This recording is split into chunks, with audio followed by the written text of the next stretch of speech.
Punjabi audio book YouTube channel सुन रहे सारे ਸਰੋਤਿਆਂ ਨੂੰ ਫਤਿਹ अर्ज करदी हाँ जी।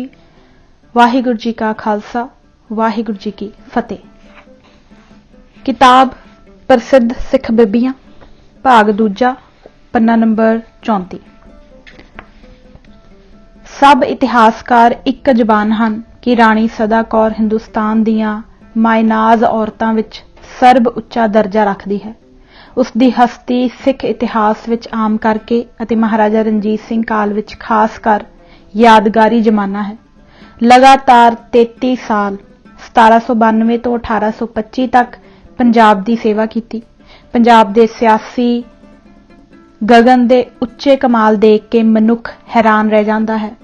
इसका अमुक देश प्यार, इसकी प्रबंधक शक्ति, इसकी मैदाने जंग विच निडरता ते वीरता अपनी नज़ीर आप है। खालसा राज की उसारी समय यह सब तो मोहरे रहिंदी रही है। इसने अपनी सारी शक्ति, रसूख अते योग्यता महाराजा रणजीत सिंह नूं कामयाब करन लई वरती। सिख राज की उसारी विच इसने मीर इमारत चीफ आर्कीटैक्ट का काम किया।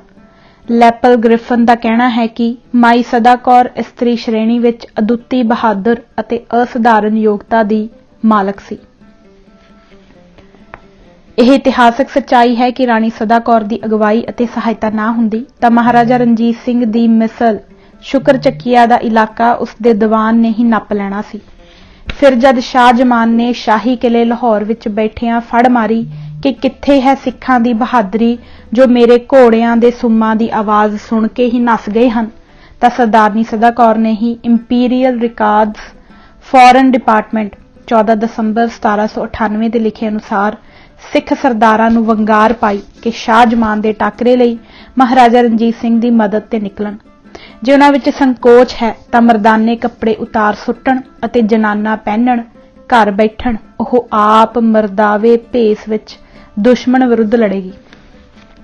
ओह आप घोड़सवार हो रणजीत सिंह नाल लाहौर गई अते सुमन बरज हेठां महाराजा शाह जमान नूं वंगार पाई।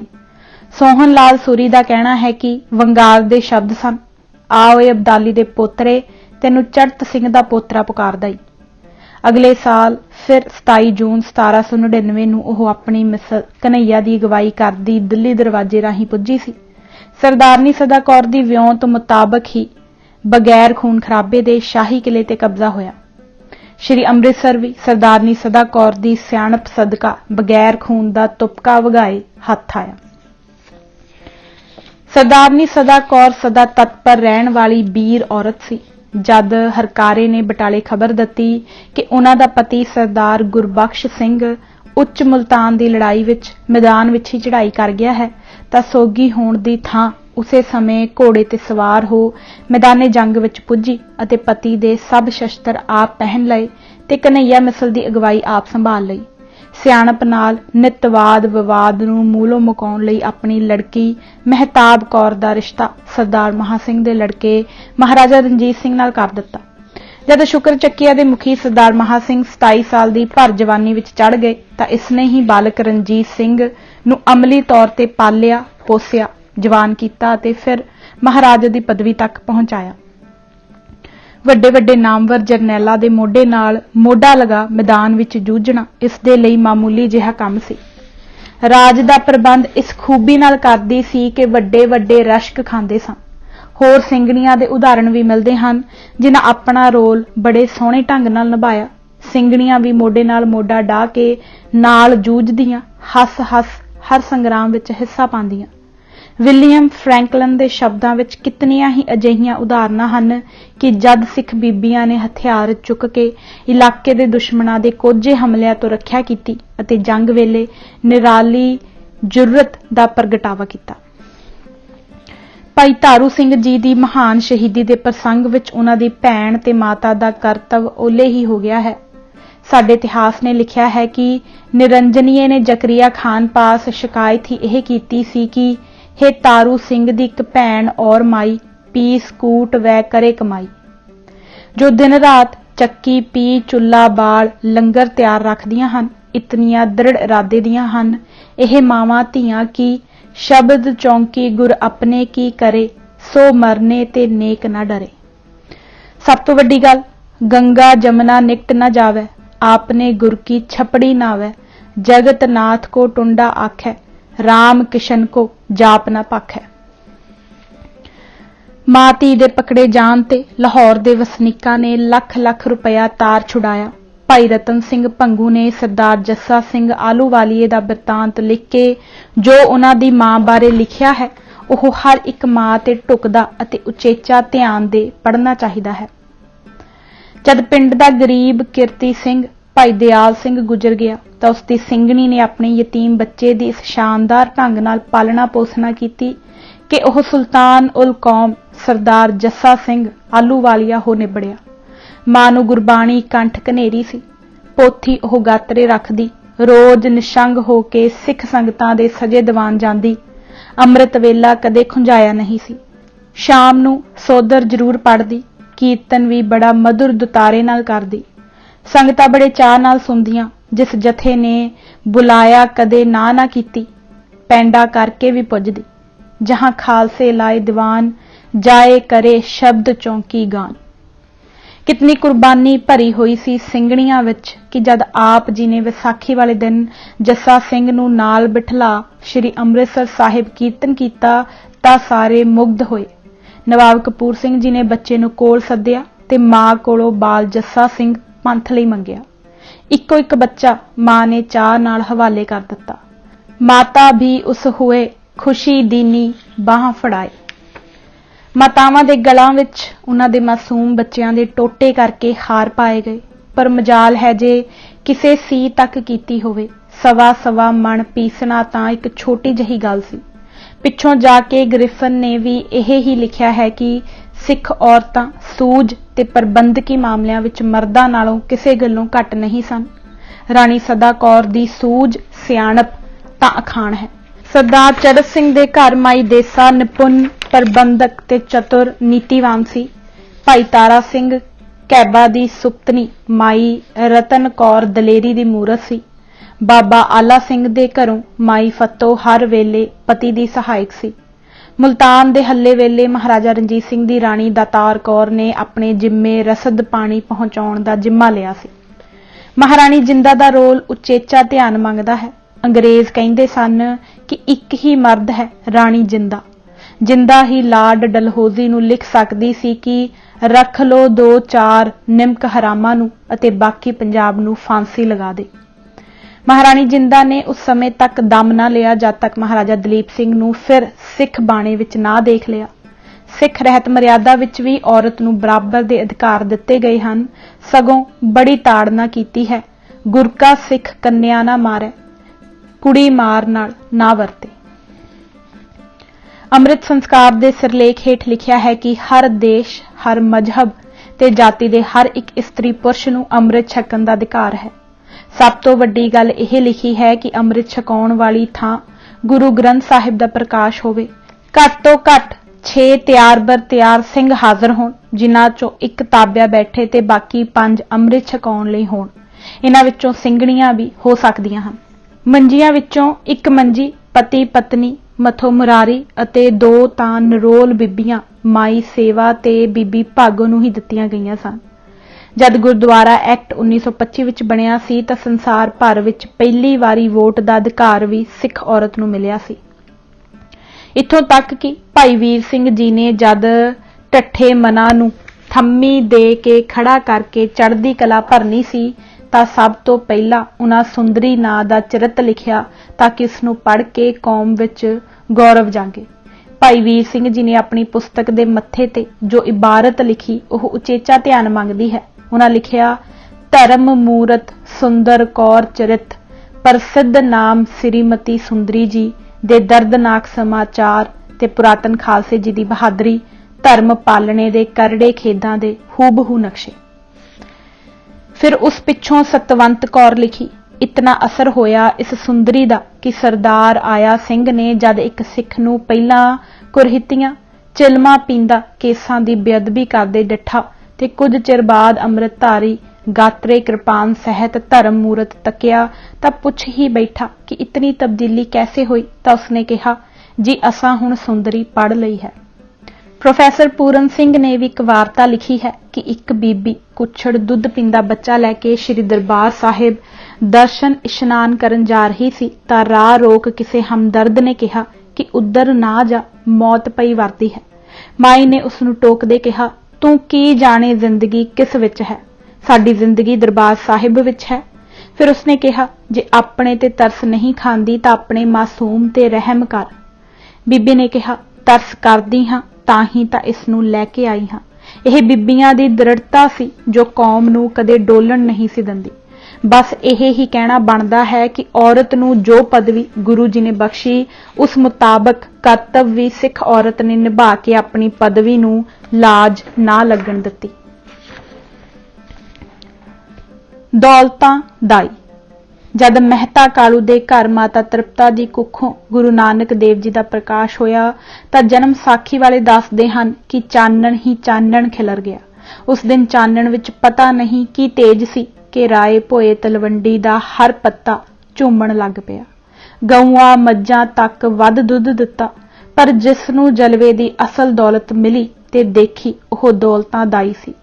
पहला दीदार दौलतां ही कीता सी।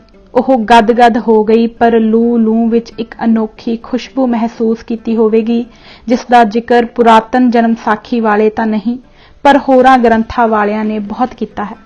उसनूं इंज लगा जिवें आकाश विच कोई फुल्लां दी वर्खा कर रहा होवे। वातावरण ही सुगंधित हो गया।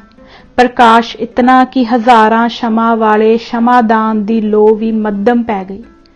धुंध छट गई। दौलतां दाई यह सारा कौतक देख हैरान होए।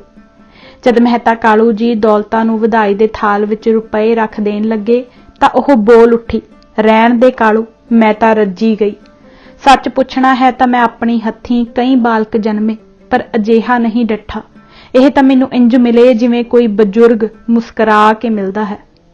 बहुत सिस जन्मे माही, यह कौतक ना देखियो कदाही, दीरग नर ज्यों विरास मिलो है।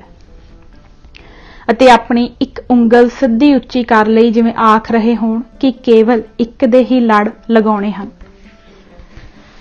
प्राचीन पंथ प्रकाश वाला लिखदा है कि जिथे औल दब्बी ओह थां हीरियां जवाहरात नाल भर गई, दौलतां दियां सब भुੱਖਾਂ मिट गईयां। दूजे पासे देखो एक होर दाई फत्तो जो पैसिਆਂ ਦੇ लालच विच थणा ਨੂੰ ਜ਼ਹਿਰ लगा के गुरु नानक दे 6वें रूप गुरु हरगोबिंद जी ਨੂੰ मारन आई। उस लख जतन कीते पर बालक नेड़े ना आए। उस भी एक तेज देखिया जिस दी झाल ना झल सकी ते जान गवा बैठी।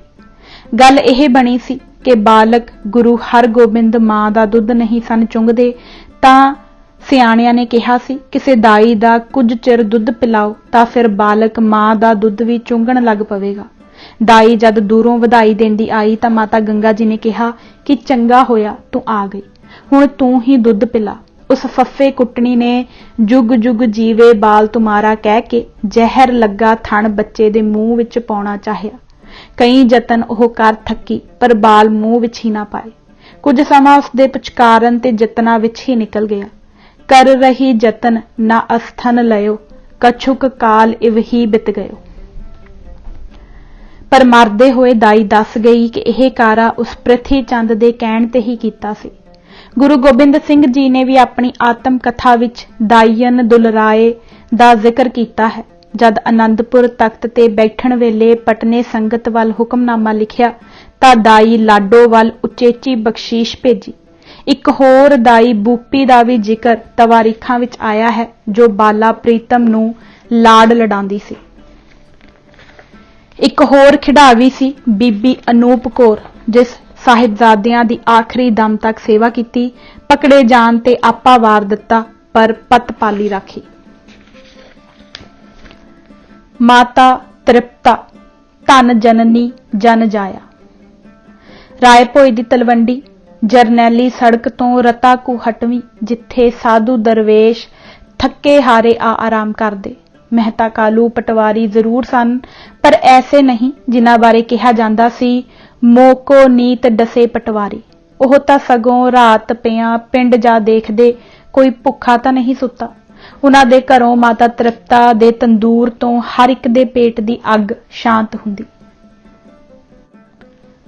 ਉਹਨਾਂ ਦੀ ਸੇਵਾ ਨੂੰ ਹੀ ਫਲ ਲੱਗਾ। ਇਸ ਪੁਰਾਤਨ ਤਪ ਤੇ ਇਸ ਜਨਮ ਨਿਰਸੰਕੋਚ ਸੇਵਾ ਦਾ ਹੀ ਸਿੱਟਾ ਸੀ ਕਿ ਜਗਤ ਤਾਰਕ ਗੁਰੂ ਦਾ ਮਾਤਾ ਤ੍ਰਿਪਤਾ ਤੇ ਬਾਬਾ ਕਾਲੂ ਜੀ ਦੇ ਘਰ ਪ੍ਰਕਾਸ਼ ਹੋਇਆ।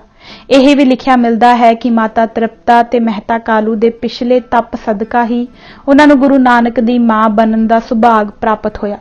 ਗੁਰੂ ਨਾਨਕ ਸਭਨਾਂ ਨੂੰ ਤਾਰਨ ਆਏ ਸਨ। ਉਸ ਨੂਰਾਨੀ ਆਤਮਾ ਨੂੰ ਆਪਣੀ ਕੁੱਖ ਵਿੱਚ ਅਨੁਭਵ ਕਰਕੇ ਜੋ ਨੂਰ ਚੜਿਆ ਉਹ ਅੱਜ ਤਾਈਂ ਕੋਈ ਕਲਮ ਦੱਸ ਨਹੀਂ ਸਕੀ। ਹਰ ਮਹੀਨੇ ਇੱਕ ਨਵਾਂ ਹੀ ਅਨੁਭਵ ਪ੍ਰਤੀਤ ਕਰਦੇ ਰਹੇ। ਜਿਨ੍ਹਾਂ ਵੀ ਪੈਗੰਬਰਾਂ ਨੂੰ ਇਸ ਧਰਤੀ ਤੇ ਆਏ ਸੁਣਦੇ ਹਾਂ, ਉਹਨਾਂ ਦੀਆਂ ਮਾਵਾਂ ਇਸ ਖੁਸ਼ੀ ਨੂੰ ਝੱਲ ਨਹੀਂ ਸਕੀਆਂ। ਮਾਤ ਦੇਵਕੀ ਕ੍ਰਿਸ਼ਨ ਦੀ ਜਨਨੀ ਜ਼ਰੂਰ ਸੀ, ਪਰ ਜੇਲ੍ਹ ਵਿੱਚ ਪਏ ਹੋਣ ਕਾਰਨ ਗੋਦ ਦਾ ਸੁੱਖ ਨਾ ਮਾਣ ਸਕੀ। ਸਿਸਕਦੀ ਤੇ ਤਰਸਦੀ ਰਹੀ। ਮਾਂ ਪਿਆਰ ਤੋਂ ਕ੍ਰਿਸ਼ਨ ਜੀ ਵਾਂਝੇ ਰਹੇ ਤੇ ਪੁੱਤ ਪਿਆਰ ਤੋਂ ਮਾਂ। ਹਜ਼ਰਤ ਈਸਾ ਮਰੀਅਮ ਦੀ ਕੁਆਰੀ ਕੋਖ ਵਿੱਚ ਆਏ। ਜੋ ਤਾਨੇ ਮਿਹਣੇ ਮਰੀਅਮ ਨੂੰ ਸਹਾਰਨੇ ਪਏ ਉਹ ਹੀ ਜਾਣਦੀ ਹੈ। ਬੁੱਧ ਦੀ ਮਾਂ ਜਨਮ ਦਿੰਦੇ ਸਾਰ ਹੀ ਚੜ੍ਹਾਈ ਕਰ ਗਈ। ਮਾਸੀ ਕੋਲ ਪਲੇ। ਉਹ ਵਿਚਾਰੀ ਤਾਂ ਸਿਰਫ ਸੁਪਨਿਆਂ ਦਾ ਸੁਆਦ ਹੀ ਲੈਂਦੀ ਰਹੀ। ਮਹਾਵੀਰ ਦੀ ਮਾਂ ਤ੍ਰਿਸ਼ਲਾ ਨੂੰ 14 ਸੁਪਨੇ ਆਏ। ਹਰ ਸੁਪਨਾ ਆਉਣ ਤੇ ਕਾਂਬਾ ਛਿੜ ਜਾਂਦਾ ਸੀ। ਸੁਪਨਿਆਂ ਦਾ ਵੇਰਵਾ ਦੇਂਦੀ ਡਰ ਜਾਂਦੀ ਸੀ। ਕਦੇ ਚੰਨ ਚੜੇ, ਕਦੇ ਸੂਰਜ ਤਾਰੇ, ਕਦੇ ਝੰਡਾ ਝੂਲੇ, ਕਦੇ ਕਲਸ ਚਮਕੇ, ਕਦੇ ਸਰੋਵਰ ਕਵਲ ਫੁੱਲਾਂ ਨਾਲ ਭਰਿਆ ਦਿਸੇ, ਕਦੇ ਡੂੰਘੇ ਸਾਗਰਾਂ ਦੀਆਂ ਛੱਲਾਂ ਦਸਣ, ਕਦੇ ਵਿਮਾਨ ਉਡਦੇ ਨਜ਼ਰੀ ਆਉਣ, ਕਦੇ ਰਤਨਾਂ ਦਾ ਖਜ਼ਾਨਾ ਖਿਲ ਰਿਹਾ ਅਤੇ ਅਗਰਬੱਤੀਆਂ ਦੀ ਖੁਸ਼ਬੂ ਬਗੈਰ ਧੂਏ ਤੋਂ। ਪਰ ਧੰਨ ਮਾਤਾ ਤ੍ਰਿਪਤਾ ਸੀ। ਨਾਰਾਇਣ ਕਲਾ ਧਾਰ ਨੂੰ ਕੁੱਖ ਵਿੱਚ ਰੱਖ ਵੀ ਸਮੀਚੀ ਰਹੀ। ਪ੍ਰਭੂ ਨੂੰ ਯਾਦ ਕਰਦੀ ਰਹਿੰਦੀ। ਕੋਈ ਮਾਂ ਵੀ ਇੰਨੀ ਵੱਡੇ ਹਿਰਦੇ ਵਾਲੀ ਨਹੀਂ ਸੀ ਜੋ ਇਹਨਾਂ ਮਹਾਨ ਆਤਮਾਵਾਂ ਨੂੰ ਸਧਾਰਨ ਤਰੀਕੇ ਨਾਲ ਪਾਲ ਸਕੀ ਹੋਵੇ। ਕੇਵਲ ਤ੍ਰਿਪਤਾ ਹੀ ਐਸੀ ਮਾਤਾ ਸੀ ਜਿਸ ਜਨਮ ਦੇ ਕੇ ਬੱਚੇ ਦੀ ਖੁਸ਼ੀ ਮਾਣੀ ਵੀ, ਪਾਲਿਆ ਵੀ, ਪੋਸਿਆ ਵੀ, ਲਾਡ ਵੀ ਲੜਾਏ। ਮਾਤਾ ਤ੍ਰਿਪਤਾ ਗੁਰੂ ਨਾਨਕ ਨੂੰ ਦੇਖਦੀ ਤਾਂ ਕੁਝ ਚਿੰਤਾਤੁਰ ਹੁੰਦੀ ਕਿ ਉਹ ਹੋਰ ਬੱਚਿਆਂ ਵਾਂਗ ਨਹੀਂ ਲੱਗਦਾ। ਹੈਰਾਨੀ ਵਿੱਚ ਪੈ ਜਾਂਦੇ। ਉਹ ਨਾਨਕ ਵਿੱਚ ਦੋ ਰੰਗ ਦੇਖਦੀ। ਕਦੀ ਉਹ ਖੇਲਦੇ ਹੱਸਦੇ ਤਾਂ ਬਹੁਤ ਪ੍ਰਸੰਨ ਹੋ ਜਾਂਦੀ, ਪਰ ਜਦੋਂ ਕਦੀ ਉਹ ਨਾਨਕ ਜੀ ਨੂੰ ਮੌਨ ਹੋਏ ਬੈਠੇ ਦੇਖਦੀ ਤਾਂ ਸੋਚੀ ਪੈ ਜਾਂਦੀ। ਕਦੇ ਬਾਲ ਗੁਰੂ ਨਾਨਕ ਖਾਣਾ ਵਿੱਚ ਛੱਡ ਸਾਧੂਆਂ ਦੇ ਬਚਨ ਸੁਣਨ ਲਈ ਚਲੇ ਜਾਂਦੇ ਤੇ ਫਿਰ ਘਰ ਖਿੱਚ ਕੇ ਵੀ ਲਿਆਂਦੀ, ਪਰ ਉਹ ਫਿਰ ਘਰੋਂ ਲੋਟਾ ਲੱਜ ਚੁੱਕ ਲੈ ਜਾਂਦੇ। ਜਿਸ ਪਾਸ ਪਾਣੀ ਪੀਣ ਲਈ ਲੋਟਾ ਨਾ ਹੋਵੇ ਘਰੋਂ ਦੇ ਦਿੰਦੇ। ਤਨੋਂ ਨੰਗਾ ਤੱਕਦੇ ਤਾਂ ਚਾਦਰ ਅੰਦਰੋਂ ਕੱਢ ਦਿੰਦੇ। ਮਾਂ ਨੇ ਕਦੇ ਹੱਥ ਨਾ ਰੋਕਿਆ। ਘਰ ਵਿੱਚ ਨਿਸੱਲ ਹੋ ਸੋਏ ਰਹਿੰਦੇ ਤਾਂ ਮਾਤਾ ਜੀ ਉਦਾਸ ਹੋ ਜਾਂਦੇ। ਇੱਕੋ ਪੁੱਤਰ ਹੋਣ ਕਾਰਨ ਉਹ ਹੋਰ ਵੀ ਚਿੰਤਾ ਵਿੱਚ ਡੁੱਬ ਜਾਂਦੇ। ਕਦੇ ਰੋ ਕੇ ਬਾਲਕ ਬਾਬੇ ਦੁੱਧ ਨਹੀਂ ਸੀ ਮੰਗਿਆ, ਇਸ ਦਾ ਬੜਾ ਫਿਕਰ ਰਹਿੰਦਾ। ਪਰ ਗੁਰੂ ਜੀ ਤੇ ਐਸੇ ਸੰਤੁਸ਼ਟ ਰਹਿਣ ਕਿ ਜਦੋਂ ਮਾਂ ਨੇ ਪਿਲਾਉਣਾ ਤਦ ਹੀ ਪੀਣ। ਸੰਤੋਖ ਘਰ ਉਹਨਾਂ ਦਾ ਜਨਮ ਸੀ ਅਤੇ ਸੰਤੋਖ ਨੂੰ ਹੀ ਉਹਨਾਂ ਜੀਵਨ ਸਾਥੀ ਬਣਾਈ ਰੱਖਿਆ। ਮਾਤਾ ਤ੍ਰਿਪਤਾ ਨਾਨਕ ਦਾ ਸੁਭਾਅ ਦੇਖਦੀ ਰਹਿੰਦੀ, ਪਰ ਮਾਂ ਦਾ ਹਿਰਦਾ ਹੋਣ ਕਾਰਨ ਕੁਝ ਕਹਿੰਦੀ ਨਾ। ਸਗੋਂ ਜਦ ਮਹਿਤਾ ਕਾਲੂ ਜੀ ਦੁਖੀ ਹੋਣ ਤੇ ਉਹਨਾਂ ਨੂੰ ਸਮਝਾਉਂਦੀ ਕਿ ਇਹ ਕੋਈ ਰੱਬੀ ਨੂਰ ਹੈ ਜੋ ਸਾਡੇ ਘਰ ਉਤਰਿਆ ਹੈ। ਮਾਤਾ ਤ੍ਰਿਪਤਾ ਆਪਣੇ ਦਿਲ ਦੀ ਗੱਲ ਜਦ ਬੇਟੀ ਨਾਨਕੀ ਨੂੰ ਕਹਿੰਦੀ ਕਿ ਨਾਨਕ ਸਾਰਾ ਦਿਨ ਘਰ ਲੰਮਾ ਪਿਆ ਰਹਿੰਦਾ ਹੈ, ਤਾਂ ਨਾਨਕੀ ਜੋ ਨਾਨਕ ਨੂੰ ਜੋਤ ਰੂਪ ਕਰ ਤੱਕਦੀ ਸੀ, ਮਾਤਾ ਜੀ ਨੂੰ ਆਖਦੀ, ਇੰਜ ਨਾ ਆਖੋ, ਸਾਡੇ ਭਾਗ ਸਾਰੇ ਜਗਤ ਤੋਂ ਨਿਆਰੇ ਹਨ। ਵੀਰ ਜੀ ਸਾਰਿਆਂ ਤੋਂ ਉੱਚੇ ਹਨ। ਜੋ ਕੌਤਕ ਕਰਦੇ ਹਨ ਸਭ ਉਹਨਾਂ ਦੇ ਚੋਜ ਹਨ। ਉਹਨਾਂ ਨੂੰ ਸਾਰੇ ਜਗਤ ਦੀ ਸਮਝ ਹੈ। ਉਹਨਾਂ ਨੂੰ ਅਣਜਾਣ ਜਾਂ ਕਮਲਾ ਨਾ ਸਮਝੋ ਮਾਂ। ਰਾਏ ਬੁਲਾਰ ਨੇ ਇੱਕ ਵਾਰੀ ਜਦ ਗੁਰੂ ਨਾਨਕ ਤੇ ਫਨੀਅਰ ਸੱਪ ਨੂੰ ਛਾਂ ਕਰਦੇ ਡਿੱਠਾ ਤਾਂ ਉਸ ਸਮੇਂ ਮਹਿਤਾ ਕਾਲੂ ਨੂੰ ਆ ਕਿਹਾ, ਮਤੇ ਪੁੱਤਰ ਨੂੰ ਫਿੱਟੇ ਮੂੰਹ ਕਹਿੰਦਾ ਹੋਵੇਂ, ਇਸ ਦਾ ਸਦਕਾ ਸਾਡਾ ਨਗਰ ਵਸਦਾ ਹੈ। ਮਾਤਾ ਦਾ ਦਿਲ ਤਾਂ ਮਾਂ ਦਾ ਹੀ ਹੁੰਦਾ ਹੈ। ਉਹ ਨਾਨਕ ਨੂੰ ਫਿਰ ਵੀ ਪੁੱਤਰ ਕਰਕੇ ਹੀ ਜਾਣਦੀ ਅਤੇ ਦੂਜੇ ਬੱਚਿਆਂ ਦੀ ਤਰ੍ਹਾਂ ਹੱਸਦਾ ਖੇਡਦਾ ਦੇਖਣਾ ਚਾਹੁੰਦੀ ਸੀ। ਜਦ ਨਾਨਕ ਹੱਸਦੇ ਤਾਂ ਸਾਰਾ ਘਰ ਹੀ ਖਿੜ ਜਾਂਦਾ। ਮਾਤਾ ਤ੍ਰਿਪਤਾ ਤਾਂ ਉਹਨਾਂ ਦਾ ਮੁਖ ਵੇਖ ਕੇ ਹੀ ਜਿਉਂਦੀ। ਕਈ ਵਾਰ ਨਾਨਕੀ ਨੂੰ ਇਹ ਵੀ ਕਹਿੰਦੀ, ਤੂੰ ਮੋਹ ਵਿੱਚ ਉਸ ਦਾ ਪੱਖ ਪੂਰਦੀ ਹੈ। ਭਰਾ ਮਗਰ ਬਾਵਰੀ ਨਾ ਹੋਇਆ ਕਰ, ਪਰ ਸਮਝਾਇਆ ਵੀ ਕਰ, ਪਿਓ ਨੂੰ ਨਾ ਕਲਪਾਏ। ਪਰ ਬੇਬੇ ਨਾਨਕੀ ਇਹ ਵੀ ਕਹਿੰਦੀ ਕਿ ਇਹਨਾਂ ਨੂੰ ਨਿਰਾ ਪੁੱਤ ਕਰਕੇ ਨਾ ਜਾਣੋ, ਇਹ ਤਾਂ ਜੱਗ ਨੂੰ ਤਾਰਨ ਆਏ ਹਨ। ਪਰ ਮਾਤਾ ਦਾ ਹਿਰਦਾ ਆਪਣੇ ਪੁੱਤਰ ਨਾਲ ਲਾਡ ਲਡਾਉਣ ਲਈ ਕਰਦਾ। ਉਹ ਚਾਹੁੰਦੀ ਖੇਡਾਂ ਕਰੇ, ਕਿਰਤਕਾਰ ਲੱਗੇ, घर दे काज सवारे, गृहस्थी वसाए। जद नानक सच्चा सौदा करके घर आए तां पिता जी ने चपेड़ कढ मारी तां कुल्ला मूँह भख लाल हो गया तां मां दा हिरदा पिघल गया। आप बुक्कड़ विच लै लिया ते कहन लगी, मेरे लाल जी हुण किधरे जाण दी लोड़ नहीं, घर ही टिको। माता तां हर वक्त अपने पुत्तर नूं प्यार ही प्यार देंदी रही। ओह माता जिस दा हिरदा ममता नाल भरिया है, ਉਹ ਅਰਸ਼ੀ ਨੂਰ ਦੀ ਪੀੜਾ ਦੂਰ ਕਰਨ ਲਈ ਗਲ ਪਲੋਸਦੀ ਰਹੀ, ਪਰ ਉਸਨੂੰ ਇਹ ਨਹੀਂ ਪਤਾ ਕਿ ਇਹ ਤਾਂ ਜਗਤ ਦੀ ਪੀੜਾ ਹਰਨ ਆਏ ਹਨ। ਘਰ ਜਦ ਨੂੰ ਸੁਲੱਖਣੀ ਆਈ ਤਾਂ ਮਾਤਾ ਨੂੰ ਐਸਾ ਚਾਹ ਚੜਿਆ ਕਿ ਚਾਹ ਵਿੱਚ ਮਿਉਂਦੀ ਹੀ ਨਹੀਂ ਸੀ। ਸ਼੍ਰੀ ਚੰਦ ਦੇ ਜਨਮ ਤੇ ਸਾਰੇ ਪਿੰਡ ਮਿਠਾਈ ਵੰਡੀ ਤੇ ਜਦ ਜੋੜੀ ਰਲੀ ਲਖਮੀ ਚੰਦ ਜਨਮੇ ਤਾਂ ਉਹਨਾਂ ਦੀ ਖੁਸ਼ੀ ਸੰਭਾਲੀ ਨਹੀਂ ਸੀ ਜਾਂਦੀ। गुरु जी जद सुलखणी नूं परमेश्वर कीए आख के आवाज मारदे तां सस तृप्ता उन्हां नूं घुट लैंदी। उदासियां समय कदी ना तां सुलखणी ने उच्ची आवाज कड्ढी ते ना माता तृप्ता जी ने कदे जताया। उदासियां समय जो 14 कुछ सालां दा समां बनदा है, माता दा हिरदा केवल पुत्तर प्यार नाल ही भिजिया रहिंदा। हर वक्त सुलखणी नूं दिलासा देंदी रही। गुरु नानक जी उदासियां उपरंत जद तलवंडी आए तां माता तृप्ता ने अपना अंतिम समा जान उन्हां नूं रोक लिया। जद मिले तां प्यार दी ने ही चल पई, भयो मोह सरीता सपरवाहा। गुरु नानक जी ने जद चरनी हथ लाया तां मां ने जफ्फी विच लै लिया। सब प्यास बुझ गई। गुरु नानक जी ने कहा, मां जगत सुपने न्याई है, पकड़ नहीं रखनी। भाओ भगत जिन्हां दे हिरदे है ओह फिर जन्म मरण तो रहत हो जांदे हन। माता जी नूं सहजे कहा, मां जद गहना खरीदन जाओ तां सुनियारा सोने वाल ध्यान नहीं दिंदा, नमूने घाड़त मेहनत दी गल करदा है, पर जद वेचण जाओ तां कहिंदा है कि घाड़त कादी, मुल तां सोने दा है। सो प्रभु दे दर करनी ही परखी जानी है। तुसां बड़ा स्वच्छ जीवन रखिया है। जिस उच्च आत्मक अवस्था नूं माता जी पुजे होए सन, उस दी उदाहरण सूरज प्रकाश ने दित्ती है कि इंज प्राण त्यागे जिवें हाथी फुल्लां दी माला सुटदा है।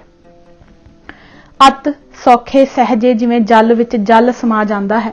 गल्लां बातां करदे ही समा गए। सन 1522 सी अते सम्मत 1579। ਮਹਿਤਾ ਕਾਲੂ ਜੀ ਦੇ ਅਕਾਲ ਚਲਾਣੇ ਤੋਂ ਤੀਜੇ ਦਿਨ ਸਮਾਏ ਸਨ। ਜਿਉਂ ਗੱਜ ਫੂਲ ਮਾਲ ਕੋ ਡਾਰੇ, ਤਿਉਂ ਤਨ ਤਜ ਬੈਕੁੰਠ ਪਧਾਰੇ, ਤ੍ਰਿਪਤਾ ਤਜੀ ਦੇ ਸੁਭ ਭਾਂਤੀ। ਗੁਰੂ ਨਾਨਕ ਜੀ ਨੇ ਹੱਥੀ ਸੰਸਕਾਰ ਕੀਤਾ। ਸਾਰਿਆਂ ਨੂੰ ਉਪਦੇਸ਼ ਦਿੰਦੇ ਕਿਹਾ ਕਿ ਕਿਸੇ ਪਰਪੰਚ ਰਸਮ ਦੀ ਲੋੜ ਨਹੀਂ, ਸਤਨਾਮ ਦਾ ਹੀ ਸਿਮਰਨ ਕਰਨਾ। ਮਨੁੱਖ ਇੱਥੇ ਨਾਮ ਹੀ ਵਿਹਾਜਣ ਆਇਆ ਹੈ। ਜਿਸ ਨੇ ਇਹ ਖੱਟੀ ਖੱਟ ਲਈ ਉਹ ਮੁਖ ਉਜਲੇ ਹੋ ਇੱਥੋਂ ਜਾਂਦਾ ਹੈ। ਜਿਉਂ ਕੋ ਬਨਕ ਕਰਨ ਵਿਵਹਾਰੇ, ਲੈ ਪੂੰਜੀ ਪਰਦੇਸ਼ ਸਿਧਾਰੇ, ਤਿਉ ਮਾਨੁਖ ਤਨ ਲੈ ਸਭ ਆਏ, ਨਾਮ ਵਿਹਾਜਨ ਜੈ ਸੁਖਦਾਏ। ਬੇਬੇ ਨਾਨਕੀ। ਬੇਬੇ ਨਾਨਕੀ ਉਹ ਫਖਰ ਕਰਨਯੋਗ ਭੈਣ ਹੈ ਜਿਸ ਨੇ ਆਪਣੇ ਅਵਤਾਰੀ ਵੀਰ ਨਾਨਕ ਨੂੰ ਸਭ ਤੋਂ ਪਹਿਲਾਂ ਪ੍ਰਭੂ ਕਰ ਜਾਣਿਆ। ਪਿਤਾ ਕਾਲੂ ਦੀ ਮਾਰ ਤੋਂ, ਮਾਤਾ ਦੀਆਂ ਝੜਕਾਂ ਤੋਂ ਤਾਂ ਅੱਗੇ ਹੋ ਬਚਾਉਂਦੇ ਹੀ, ਪਰ ਗ੍ਰਹਿਸਥ ਜੀਵਨ ਵਿੱਚ ਵਿਚਰਨ ਲਈ ਉਹਨਾਂ ਦੀ ਪ੍ਰੇਰਨਾ ਮੁੱਖ ਸੀ। ਬੇਬੇ ਨਾਨਕੀ ਜੀ ਨੂੰ ਗੁਰੂ ਨਾਨਕ ਦੇਵ ਜੀ ਦੀ ਅਮਰਤਾ ਤੇ ਵਿਸ਼ਵਾਸ ਸੀ। ਉਹ ਮਾਤਾ ਤ੍ਰਿਪਤਾ ਨੂੰ ਕਈ ਵਾਰੀ ਆਖਦੀ, ਮਾਂ ਨਾਨਕ ਨੂੰ ਪੁੱਤਰ ਕਰਕੇ ਨਾ ਜਾਣੀ। ਪਿਤਾ ਕਾਲੂ ਨੂੰ ਕਹਿੰਦੀ, ਨਾਨਕ ਕੋਈ ਇਸ ਜਗਤ ਦਾ ਜੀਵ ਨਹੀਂ, ਫਕੀਰ ਦੋਸਤ ਹੈ। ਤਾਂ ਹੀ ਤਾਂ ਮਹਾਨ ਕੋਸ਼ ਵਿੱਚ ਭਾਈ ਕਾਨ ਸਿੰਘ ਨਾਭਾ ਨੇ ਬੇਬੀ ਨਾਨਕੀ ਦੇ ਸਿਰਲੇਖ ਹੇਠ ਲਿਖਿਆ ਹੈ, ਉਹ ਨਾਨਕੀ ਗੁਰੂ ਨਾਨਕ ਦੇਵ ਜੀ ਦੇ ਧਰਮ ਨੂੰ ਧਾਰਨ ਵਾਲੀ ਸਭ ਤੋਂ ਪਹਿਲੀ ਸੀ। ਗੱਲ ਬਿਲਕੁਲ ਠੀਕ ਹੈ। ਉਹਨਾਂ ਨੇ ਹੀ ਸਭ ਤੋਂ ਪਹਿਲਾਂ ਗੁਰਮਤ ਨੂੰ ਜਾਣਿਆ ਅਤੇ ਸਿੱਖੀ ਧਾਰਨ ਕੀਤੀ। ਬੇਬੇ ਨਾਨਕੀ ਜੀ ਨੇ ਗੁਰੂ ਨਾਨਕ ਦੇਵ ਜੀ ਨੂੰ ਵੀਰ ਨਹੀਂ ਸਗੋਂ ਪੀਰ ਕਰਕੇ ਜਾਣਿਆ। ਇਹ ਹੀ ਤਾਂ ਕਾਰਨ ਹੈ ਕਿ ਗੁਰੂ ਨਾਨਕ ਦੇਵ ਜੀ ਜਦੋਂ ਪਹਿਲੀ ਵਾਰ ਸੁਲਤਾਨਪੁਰ ਆਏ ਤਾਂ ਸ਼ਰਧਾ ਵਿੱਚ ਭਿੱਜੀ ਭੈਣ ਗੁਰੂ ਨਾਨਕ ਦੇ ਪੈਰਾਂ ਤੇ ਡਿੱਗ ਪਈ। ਨਾਨਕ ਵੀਰ ਨੇ ਉਠਾ ਕੇ ਕਿਹਾ, ਬੇਬੇ ਇਹ ਤੂੰ ਕੀ ਕੀਤਾ? ਪੈਰੀ ਮੈਂ ਪਵਾਂ ਕਿ ਤੂੰ? ਪਰ ਭੈਣ ਨੇ ਉਸ ਸਮੇਂ ਵੀ ਆਖਿਆ ਕਿ ਤੂੰ ਨਿਰਾ ਵੀਰ ਨਹੀਂ, ਵੀਰਾ ਜਗਤ ਦੀ ਪੀੜਾ ਹਰਨ ਆਇਆ ਹੈ। ਛੇਤੀ ਹੀ ਸੁਲਤਾਨਪੁਰ ਸੰਗਤ ਬਣ ਗਈ। ਮੋਦੀਖਾਨੇ ਦਾ ਦਿਨ ਰਾਤ ਕੰਮ ਕਰਦੇ। ਜਦ ਇੱਕ ਵਾਰੀ ਬੇਬੇ ਨੇ ਕਿਹਾ, ਵੀਰਾ ਤੂੰ ਨਹੀਂ ਚੰਗਾ ਲੱਗਦਾ ਕੰਮ ਕਰਦਾ, ਤਾਂ ਸਿੱਖ ਸਿਧਾਂਤ ਦਾ ਮੂਲ ਦ੍ਰਿੜਾਉਂਦੇ ਗੁਰੂ ਨਾਨਕ ਜੀ ਨੇ ਕਿਹਾ, ਬੇਬੇ ਕਿਰਤ ਕਰਦਿਆਂ ਦੇ ਹੀ ਸੁੱਚੀ ਹੁੰਦੀ ਹੈ। ਨਾਨਕ ਵੀ ਆਪਣੀ ਭੈਣ ਦਾ ਪੂਰਾ ਆਦਰ ਮਾਣ ਕਰਦੇ, ਭਾਵੇਂ ਕਿ ਉਹ ਉਸ ਤੋਂ 5 ਸਾਲ ਵੱਡੀ ਸੀ। ਉਹਨਾਂ ਦੇ ਪਿਆਰ ਦਾ ਤਾਂ ਸਾਡੇ ਇਤਿਹਾਸ ਵਿੱਚ ਅਖਾਣ ਹੀ ਬਣ ਗਿਆ ਹੈ। ਕਿਤਨੀਆਂ ਹੀ ਗਵਾਹੀਆਂ ਹਨ ਕਿ ਜਦ ਵੀ ਭੈਣ ਫੁਲਕਾ ਤਵੇ ਤੇ ਪਾਉਂਦੀ, ਰਤਾ ਕੋ ਧਿਆਨ ਧਰਦੀ ਤਾਂ ਗੁਰੂ ਨਾਨਕ ਜੀ ਆ ਆਵਾਜ਼ ਦਿੰਦੇ। ਕੈਸੀ ਖਿੱਚ ਦੀ ਤੰਦ ਦੋਵਾਂ ਵਿੱਚ ਪੈ ਗਈ ਸੀ। ਬੇਬੇ ਨਾਨਕੀ ਦਾ ਜਨਮ ਆਪਣੇ ਨਾਨਕੇ ਪਿੰਡ ਚਾਹਲ, ਥਾਣਾ ਬਰਕੀ, ਜ਼ਿਲ੍ਹਾ ਲਾਹੌਰ ਸਨ 1464 ਨੂੰ ਹੋਇਆ। ਨਾਨਾ ਰਾਮ ਜੀ, ਮਾਮਾ ਕ੍ਰਿਸ਼ਨਾ ਜੀ ਤੇ ਨਾਨੀ ਭਰਾਈ ਜੀ ਨੇ ਇਤਨੇ ਲਾਡ ਲੜਾਏ ਕਿ ਨਵ ਜਨਮੀ ਬੱਚੀ ਦਾ ਨਾਂ ਹੀ ਨਾਨਕਿਆਂ ਦੀ ਪੈ ਗਿਆ। ਫਿਰ ਇਹ ਨਾਂ ਅੱਗੇ ਜਾ ਕੇ ਨਾਨਕੀ ਅਖਵਾਉਣ ਲੱਗ ਪਿਆ। ਬੇਬੇ ਨਾਨਕੀ ਦਾ ਵਿਆਹ 11 ਸਾਲ ਦੀ ਉਮਰ ਵਿੱਚ ਭਾਈ ਜੈ ਰਾਮ ਜੀ ਨਾਲ ਹੋ ਗਿਆ ਸੀ। ਭਾਈ ਜੈ ਰਾਮ ਜੀ ਸੁਲਤਾਨਪੁਰ ਆਮਲ ਸਨ ਤੇ ਪੈਮਾਇਸ਼ ਕਰਨ ਤੇ ਕਰ ਲੈਣ ਤਲਵੰਡੀ ਆਇਆ ਜਾਇਆ ਕਰਦੇ ਸਨ। ਰਾਏ ਬੁਲਾਰ ਨੇ ਇਹ ਰਿਸ਼ਤਾ ਪੱਕਾ ਕਰਵਾ ਦਿੱਤਾ। ਭਾਵੇਂ ਨਾਨਕੀ ਜੀ ਸੁਲਤਾਨਪੁਰ ਚਲੇ ਗਏ, ਪਰ ਵੀਰ ਦਾ ਪਿਆਰ ਉਹਨਾਂ ਨੂੰ ਮੁੜ-ਮੁੜ ਤਲਵੰਡੀ ਖਿੱਚ ਲਿਆਂਦਾ ਰਿਹਾ। ਭਾਈ ਜੈ ਰਾਮ ਜੀ ਨੂੰ ਜਦ ਪਤਾ ਲੱਗਾ ਕਿ ਦੌਲਤ ਖਾਨ ਪਾਸ ਮੋਦੀ ਦੀ ਥਾਂ ਖਾਲੀ ਹੋਈ ਹੈ, ਤਾਂ ਉਸ ਸਮੇਂ ਹੀ ਦੌਲਤ ਖਾਨ ਨੂੰ ਕਿਹਾ, ਖਾਨ ਮੇਰਾ ਇੱਕ ਸਾਕ ਹੈ ਅਰ ਮਰਦਾਨਾ ਆਦਮੀ ਹੈ, ਖੂਬ ਲਾਇਕ ਹੈ, ਮੁਹਿੰਮ ਸਰ ਕਰਨਹਾਰ ਹੈ, ਅਰਬੀ ਫਾਰਸੀ ਤੇ ਹੋਰ ਵਿਦਿਆ ਤੋਂ ਜਾਣੂ ਹੈ। ਦੌਲਤ ਖਾਨ ਨੇ ਹਾਮੀ ਭਰੀ ਅਤੇ ਜੈ ਰਾਮ ਜੀ ਗੁਰੂ ਨਾਨਕ ਦੇਵ ਜੀ ਨੂੰ ਸੁਲਤਾਨਪੁਰ ਲੈ ਆਏ। ਦੌਲਤ ਖਾਨ ਨੇ ਨਿਰਛਲ ਤੇ ਨਿਰਕਪਟ ਚਿਹਰਾ ਦੇਖ ਕੇ ਉਸੇ ਸਮੇਂ ਆਖ ਦਿੱਤਾ, ਇਹ ਤਾਂ ਕੋਈ ਔਲੀਆ ਹੈ, ਇਹ ਮਰਦ ਖੁਦਾ ਦੀ ਸੂਰਤ ਨਜ਼ਰ ਆਵਤਾ ਹੈ। ਮੋਦੀ ਦਾ ਕੰਮ ਕਿਸ ਤਰ੍ਹਾਂ ਨਿਭਾਏਗਾ? ਇਹ ਸੁਣ ਗੁਰੂ ਨਾਨਕ ਦੇਵ ਜੀ ਨੇ ਫਰਮਾਇਆ, ਸਭ ਕੰਮ ਕਰਤਾਰ ਦੇ ਹੱਥ ਹਨ, ਆਦਮੀ ਦਾ ਉਦਮ ਉਹ ਹੀ ਸਫਲ ਕਰਨ ਵਾਲਾ ਹੈ। ਖਾਨ ਇਹ ਵੀ ਸੱਚ ਹੈ ਕਿ ਬੇਬੇ ਨਾਨਕੀ ਦੇ ਜੇ ਵਸ ਹੁੰਦਾ ਤਾਂ ਉਹ ਵੀਰ ਨੂੰ ਨੌਕਰੀ ਕਰਨ ਹੀ ਨਾ ਦਿੰਦੀ। ਭਾਈ ਜੈ ਰਾਮ ਜੀ ਵੀ ਬੇਬੇ ਨਾਨਕੀ ਨੂੰ ਪੂਰਾ ਆਦਰ ਮਾਣ ਦਿੰਦੇ। ਨਾਨਕ ਦੀ ਭੈਣ ਤੇ ਨਾਨਕੀ ਦੁਆਰਾ ਨਾਨਕ ਨਾਲ ਜੁੜੇ ਹੋਣ ਕਾਰਨ ਨਾਨਕੀ ਨੂੰ ਬੜੀ ਉੱਚੀ ਥਾਂ ਆਪਣੇ ਹਿਰਦੇ ਵਿੱਚ ਦਿੰਦੇ ਸਨ। ਤਾਂ ਹੀ ਇੱਕ ਵਾਰ ਕਹਿ ਦਿੱਤਾ ਸੀ, ਬਹੂ ਜੀ ਤੂੰ ਨਾਨਕ ਦੀ ਭੈਣ ਹੈ, ਤੈਨੂੰ ਵੀ ਇਸ ਦਾ ਕੁਝ ਅਸਰ ਹੈ। ਅਸੀਂ ਐਵੇਂ ਭਰਮ ਵਿੱਚ ਭਟਕਦੇ ਹਾਂ। ਧੰਨ ਪਰਮੇਸ਼ਵਰ ਜੀ ਹੈ ਅਤੇ ਧੰਨ ਨਾਨਕ ਜੀ ਹੈ, ਅਤੇ ਤੂੰ ਵੀ ਧੰਨ ਹੈ ਜੋ ਇਸ ਦੀ ਭੈਣ ਹੈ, ਅਤੇ ਥੋੜੇ ਥੋੜੇ ਅਸੀਂ ਵੀ ਧੰਨ ਹਾਂ ਜੋ ਤੇਰੇ ਨਾਲ ਸਾਡਾ ਸੰਯੋਗ ਹੈ। ਬੇਬੇ ਨਾਨਕੀ ਜੀ ਦੀ ਤਰ੍ਹਾਂ ਜੈ ਰਾਮ ਜੀ ਵੀ ਨਾਨਕ ਨਾਲ ਸਨੇਹ ਕਰਦੇ ਸਨ। ਪਿਤਾ ਕਾਲੂ ਜੀ ਵੀ ਜੈ ਰਾਮ ਜੀ ਕੋਲੋਂ ਸਲਾਹ ਮੰਗਦੇ। ਉਹ ਨੇਕ ਤੇ ਠੀਕ ਸਲਾਹ ਦਿੰਦੇ। ਨਾਨਕੀ ਦੇ ਕਹਿਣ ਤੇ ਹੀ ਉਹਨਾਂ ਦੌਲਤ ਖਾਨ ਨਾਲ ਨਾਨਕ ਲਈ ਗੱਲ ਕੀਤੀ। ਨਿਰੀਆਂ ਵਧਾਈਆਂ ਹੀ ਨਹੀਂ, ਭੈਣ ਨੂੰ ਵੀਰ ਲਈ ਗੱਲਾਂ ਵੀ ਸੁਣਨੀਆਂ ਪੈਂਦੀਆਂ ਸਨ। ਕਈ ਮਿਹਣੇ ਤਾਨੇ ਵੀ ਸਹਾਰਨੇ ਪੈਂਦੇ ਸਨ, ਪਰ ਮਜਾਲ ਕਿ ਉਹਨਾਂ ਸਾਹਮਣੇ ਕੋਈ ਗੁਰਨਿੰਦਿਆ ਕਰ ਸਕੇ। ਸੁਲਤਾਨਪੁਰ ਮੋਦੀ ਦਾ ਕੰਮ ਕਰਦੇ ਜਦ ਵੀਰ ਨੂੰ ਕੁਝ ਸਾਲ ਹੋ ਗਏ, ਤਾਂ ਇੱਕ ਵਾਰੀ ਗੁਰੂ ਮਹਾਰਾਜ ਦੀ ਸੱਸ ਬੀਬੀ ਚੰਦੋ ਨੇ ਆ ਕੇ ਖੂਬ ਜਲੀਆਂ ਕਟੀਆਂ ਸੁਣਾਈਆਂ ਤੇ ਉਹ ਇੱਥੋਂ ਤੱਕ ਆਖ ਗਈ ਕਿ ਉਸ ਦੀ ਧੀ ਸੁਲੱਖਣੀ ਦਾ ਰਤਾ ਵੀ ਕੱਪੜੇ ਲੱਤੇ ਦਾ ਖਿਆਲ ਨਹੀਂ ਰੱਖਿਆ ਜਾਂਦਾ। ਉਹ ਹੀ ਆਪਣੇ ਵੀਰੇ ਨੂੰ ਸਮਝਾਏ। ਜੋ ਉੱਤਰ ਬੇਬੇ ਨਾਨਕੀ ਨੇ ਚੰਦੋ ਜੀ ਨੂੰ ਦਿੱਤਾ, ਉਸ ਤੋਂ ਉਹਨਾਂ ਦਾ ਵੀਰ ਪਿਆਰ ਤਾਂ ਡਲਕਾ ਮਾਰਦਾ ਹੀ ਹੈ, ਪਰ ਨਾਲ ਹੀ ਗੁਰੂ ਨਾਨਕ ਦੇਵ ਜੀ ਦੀ ਸ਼ਖਸੀਅਤ ਦੀ ਇੱਕ ਹੋਰ ਨਿਰਾਲੀ ਤਸਵੀਰ ਉੱਭਰ ਕੇ ਸਾਹਮਣੇ ਆਉਂਦੀ ਹੈ। ਬੇਬੇ ਨਾਨਕੀ ਜੀ ਨੇ ਕਿਹਾ, ਸੁਣ ਮਾਸੀ, ਮੈਂ ਪਿਰਾਓ ਤਾਈਂ ਕੀ ਸਮਝਾਵਾਂ। ਪਿਰਾਓ ਮੇਰਾ ਚੋਰ ਨਹੀਂ, ਯਾਰ ਨਹੀਂ, ਜੁਆਰੀ ਨਹੀਂ, ਕੋਈ ਬੁਰਾ ਕੰਮ ਨਹੀਂ ਕਰਦਾ। ਮੈਂ ਉਸ ਨੂੰ ਕੀ ਸਮਝਾਵਾਂ? ਉਹ ਦਾਨ ਪੁੰਨ ਕਰਦਾ ਹੈ, ਨੰਗੇ ਭੁੱਖੇ ਨੂੰ ਦਿੰਦਾ ਹੈ, ਤਾਂ ਆਪਣੀ ਖੱਟੀ ਕਮਾਈ ਵਿੱਚੋਂ ਕਰਦਾ ਹੈ। ਮੈਂ ਕੀ ਸਮਝਾਵਾਂ? ਆਪਣੀ ਕਮਾਈ ਵਿੱਚੋਂ ਭਾਵੇਂ ਜੋ ਸੋ ਕਰੇ। ਮਾਸੀ ਤੁਸੀਂ ਉਲਾਮੇ ਤਾਂ ਦੇਵੋ ਜੇ ਤੁਹਾਡੀ ਧੀ ਨੰਗੀ ਭੁੱਖੀ ਰਹਿੰਦੀ ਹੋਵੇ। ਅਸੀਂ ਇਸ ਮੂੰਹੋਂ ਕੁਝ ਆਖੀਏ ਸਵਾਦ ਨਹੀਂ ਦਿੰਦਾ। ਤੂੰ ਸੁਣ ਮਾਸੀ, ਗਹਿਣੇ ਦੀ ਜਾਏ ਗਹਿਣਾ ਹੈ, ਕੱਪੜੇ ਦੀ ਜਾਏ ਕੱਪੜਾ ਹੈ, ਅੰਨ ਦੀ ਜਾਏ ਅੰਨ ਹੈ, ਅਤੇ ਮੈਂ ਅਸਤ ਕਰਦੀ ਰਹਿੰਦੀ ਹਾਂ ਤੇ ਭਾਬੀ ਬਿਨਾਂ ਮੈਂ ਇਸ ਮੂੰਹੋਂ ਉਹਨਾਂ ਨੂੰ ਕਦੇ ਸੱਦਿਆ ਨਹੀਂ। ਇਹ ਸਭ ਕੁਝ ਸੁਣ ਕੇ ਚੰਦੋ ਰਾਣੀ ਚੁੱਪ ਕਰ ਗਈ, ਜਵਾਬ ਨਾ ਦੇ ਸਕੀ ਤੇ ਸ਼ਰਮਿੰਦਾ ਹੋ ਉੱਠ ਕੇ ਚਲੀ ਗਈ। ਸੁਲਤਾਨਪੁਰ ਵਿੱਚ ਹੀ ਉਹ ਪਾਵਨ ਰਿਹਾਇਸ਼ ਹੈ ਜਿੱਥੇ ਬੇਬੇ ਨਾਨਕੀ ਜੀ ਤਕਰੀਬਨ 43 ਸਾਲ ਰਹੇ। ਉੱਥੇ ਹੀ ਖੂਹ ਹੈ ਜੋ ਪਿਆਸਿਆਂ ਦੀ ਪਿਆਸ ਹੁਣ ਤੱਕ ਬੁਝਾਉਂਦਾ ਹੈ। ਉੱਥੇ ਹੀ ਇੱਕ ਐਸਾ ਬ੍ਰਿਛ ਹੈ ਜੋ ਥੱਕੇ ਹਾਰਿਆਂ ਦੀ ਥਕਾਵਟ ਹੁਣ ਤੱਕ ਮਿਟਾਉਂਦਾ ਹੈ। ਉੱਥੇ ਹੀ ਤੰਦੂਰ ਹੈ ਜੋ ਹਰ ਇੱਕ ਦੀ ਭੁੱਖ ਦਾ ਖਿਆਲ ਰੱਖ ਹਰ ਵਕਤ ਬਲਦਾ ਹੀ ਰਹਿੰਦਾ ਹੈ। ਹਰ ਵਕਤ ਲੰਗਰ ਆਏ ਗਈ ਲਈ ਤਿਆਰ ਰਹਿੰਦਾ ਹੈ। ਇਸ ਥਾਂ ਦੀ ਮਹੱਤਤਾ ਨੂੰ ਜਾਣਦੇ ਹੋਏ ਵੀਰ ਦੇ ਆਉਣ ਤੇ ਉਹ ਥਾਂ ਬੇਬੇ ਨੇ ਗੁਰੂ ਨਾਨਕ ਨੂੰ ਦੇ ਦਿੱਤੀ। आप छोटे मकान ਵਿੱਚ ਚਲੇ ਗਏ ਤਾਂ ਕਿ ਨਾਨਕ ਦਾ ਵਿਹੜਾ ਸਦਾ ਖੁੱਲਾ ਰਹੇ। ਬੱਚੇ ਅੱਜ ਵੀ ਇਹ ਗਾਉਂਦੇ ਹਨ, ਨਾਨਕ ਦਾ ਘਰ ਕਿਹੜਾ ਜਿਸ ਦਾ ਖੁੱਲਾ ਵਿਹੜਾ।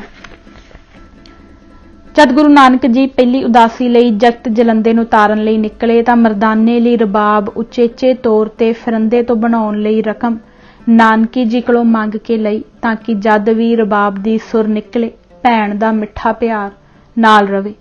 ਇਹ ਹੀ ਵਜ੍ਹਾ ਹੈ ਕਿ ਵੀਰ ਨਾਨਕ ਜਦ ਪਹਿਲੀ ਉਦਾਸੀ ਉਪਰੰਤ ਮੁੜੇ ਤਾਂ ਸਿੱਧਾ ਸੁਲਤਾਨਪੁਰ ਭੈਣ ਨਾਨਕੀ ਕੋਲ ਆਏ। ਜਦ ਮਰਦਾਨਾ ਜੀ ਨੇ ਉਦਾਸੀ ਦਾ ਸਾਰਾ ਹਾਲ ਸੁਣਾਉਣਾ ਸ਼ੁਰੂ ਕਰ ਦਿੱਤਾ ਤਾਂ ਉੱਚੀ ਅਵਸਥਾ ਨੂੰ ਪਾਈ ਨਾਨਕੀ ਜੀ ਨੇ ਮਰਦਾਨਾ ਨੂੰ ਕੋਲ ਬੁਲਾ ਕੇ ਕਿਹਾ, ਪਰਮੇਸ਼ਵਰ ਲੋਕਾਂ ਦੀ ਗੱਲ ਸੰਸਾਰ ਦੇ ਲੋਕਾਂ ਨੂੰ ਨਹੀਂ ਦੱਸੀ ਦੀ। ਦੂਜੀ ਉਦਾਸੀ ਵੇਲੇ 1518 ਦੇ ਅਖੀਰ ਵਿੱਚ ਜਦੋਂ ਗੁਰੂ ਨਾਨਕ ਸੁਲਤਾਨਪੁਰ ਪੁੱਜੇ ਤਾਂ ਨਾਨਕੀ ਜੀ ਨੇ ਆਪਣਾ ਅੰਤਮ ਸਮਾਂ ਨੇੜੇ ਦੇਖ ਕੇ ਵੀਰ ਨੂੰ ਰੁਕ ਜਾਣ ਲਈ ਕਿਹਾ। ਬੇਬੇ ਨਾਨਕੀ ਦਾ ਸੰਸਕਾਰ ਵੀਰ ਗੁਰੂ ਨਾਨਕ ਦੇਵ ਜੀ ਨੇ ਆਪਣੇ ਹੱਥੀਂ ਕੀਤਾ। ਬੇਬੇ ਨਾਨਕੀ ਦੇ ਅਕਾਲ ਚਲਾਣੇ ਦੇ ਤੀਜੇ ਦਿਨ ਭਾਈ ਜੈ ਰਾਮ ਜੀ ਵੀ ਚੜ੍ਹਾਈ ਕਰ ਗਏ। ਉਹਨਾਂ ਦਾ ਸੰਸਕਾਰ ਵੀ ਗੁਰੂ ਨਾਨਕ ਦੇਵ ਜੀ ਨੇ ਹੀ ਕੀਤਾ ਤੇ ਦੋਵਾਂ ਦੇ ਫੁੱਲ ਇਕੱਠੇ ਹੀ ਵੇਈ ਨਦੀ ਵਿੱਚ ਪ੍ਰਵਾਹ ਕੀਤੇ। ਜਿੱਥੇ ਵੇਈ ਦਾ ਉਪਦੇਸ਼ ਨਾ ਕੋ ਹਿੰਦੂ ਨਾ ਮੁਸਲਮਾਨ ਚਾਰ ਚੱਕ ਪ੍ਰਸਿੱਧ ਹੈ, ਉੱਥੇ ਵੇਈ ਵੀਰ ਤੇ ਭੈਣ ਦੇ ਪਿਆਰ ਅਤੇ ਪਤੀ ਪਤਨੀ ਦੇ ਸਨੇਹ ਨੂੰ ਲਗਾਤਾਰ ਵਹਿ ਕੇ ਸੁਣਾਈ ਚਲੀ ਜਾ ਰਹੀ ਹੈ। ਜਦ ਮਰਦਾਨਾ ਜੀ ਦਾ ਕਾਲ ਚਲਾਣਾ ਹੋਇਆ ਸੀ ਤਾਂ ਗੁਰੂ ਨਾਨਕ ਦੇਵ ਜੀ ਦੇ ਮੂੰਹੋਂ ਨਿਕਲਿਆ ਸੀ, ਟੁੱਟੀ ਤੰਤ ਰਬਾਬ ਕੀ ਵਾਜੈ ਨਹੀਂ ਵਿਜੋਗ। ਬੜੇ ਕਮਾਲ ਦੀ ਗੱਲ ਹੈ ਕਿ ਸਰੀਰ ਆਤਮਾ ਦੇ ਸੰਬੰਧ ਨੂੰ ਦਰਸਾਉਣ ਲਈ ਗੁਰੂ ਨਾਨਕ ਦੇਵ ਜੀ ਨੇ ਭੈਣ ਭਰਾ ਦੇ ਪਿਆਰ ਨਾਲ ਹੀ ਤੁਲਨਾ ਦਿੱਤੀ। ਉਹਨਾਂ ਦਾ ਕਹਿਣਾ ਹੈ ਕਿ ਜਦ ਵੀਰ ਰੂਪੀ ਆਤਮਾ ਸਰੀਰ ਨੂੰ ਛੱਡਦੀ ਹੈ ਤਾਂ ਐਸਾ ਵਿਜੋਗ ਉੱਠਦਾ ਹੈ ਭੈਣ ਨੂੰ ਕਿ ਉਹ ਵਿਜੋਗ ਵਿੱਚ ਹੀ ਸੜ ਜਾਂਦੀ ਹੈ।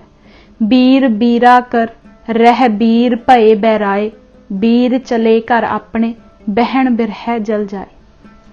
ਇੰਜ ਪ੍ਰਤੀਤ ਹੁੰਦਾ ਹੈ ਕਿ ਜਦ ਗੁਰੂ ਨਾਨਕ ਦੇਵ ਜੀ ਉਦਾਸੀਆਂ ਤੇ ਜਾਂਦੇ ਸਨ ਤਾਂ ਭੈਣ ਲਈ ਬਿਰਹਾ ਦੀ ਪੀੜ ਹਰਨੀ ਮੁਸ਼ਕਲ ਹੋ ਜਾਂਦੀ ਸੀ। ਮਾਤਾ ਸੁਲੱਖਣੀ। ਮਾਤਾ ਸੁਲੱਖਣੀ ਜੀ ਦਾ ਵਿਆਹ ਗੁਰੂ ਨਾਨਕ ਦੇਵ ਜੀ ਦੇ ਨਾਲ ਛੋਟੀ ਉਮਰੇ ਹੀ ਹੋ ਗਿਆ ਸੀ। ਚਾਹੇ ਗੁਰੂ ਨਾਨਕ ਜੀ ਦਾ ਦਿਲ ਦੁਨੀਆਦਾਰੀ ਵਿੱਚ ਨਹੀਂ ਸੀ, ਪਰ ਸੁਲੱਖਣੀ ਜੀ ਨੇ ਅਜਿਹਾ ਸਾਥ ਦਿੱਤਾ ਕਿ ਗੁਰੂ ਨਾਨਕ ਜੀ ਆਪ ਨੂੰ ਬਹੁਤ ਮਾਣ ਦੇਣ ਲੱਗ ਪਏ ਅਤੇ ਜਦ ਵੀ ਬੁਲਾਉਂਦੇ ਪਰਮੇਸ਼ਵਰ ਕੀਏ ਜਾਂ ਪਰਮੇਸ਼ਵਰ ਕੀਏ ਸੁਲੱਖਣੀਏ ਕਰ ਬੁਲਾਉਂਦੇ। ਜਦ ਗੁਰੂ ਨਾਨਕ ਦੇਵ ਜੀ ਨੇ ਪਾਰ ਜਾਤ ਘਰ ਆਗਨ ਮੇਰੇ ਉਚਾਰਿਆ ਹੈ ਤਾਂ ਜਗਤ ਨੂੰ ਪ੍ਰਤੀਤ ਹੋ ਜਾਣਾ ਚਾਹੀਦਾ ਹੈ ਕਿ ਕਿਤਨਾ ਆਦਰ ਉਹ ਘਰ ਵਾਲੀ ਨੂੰ ਦਿੰਦੇ ਸਨ।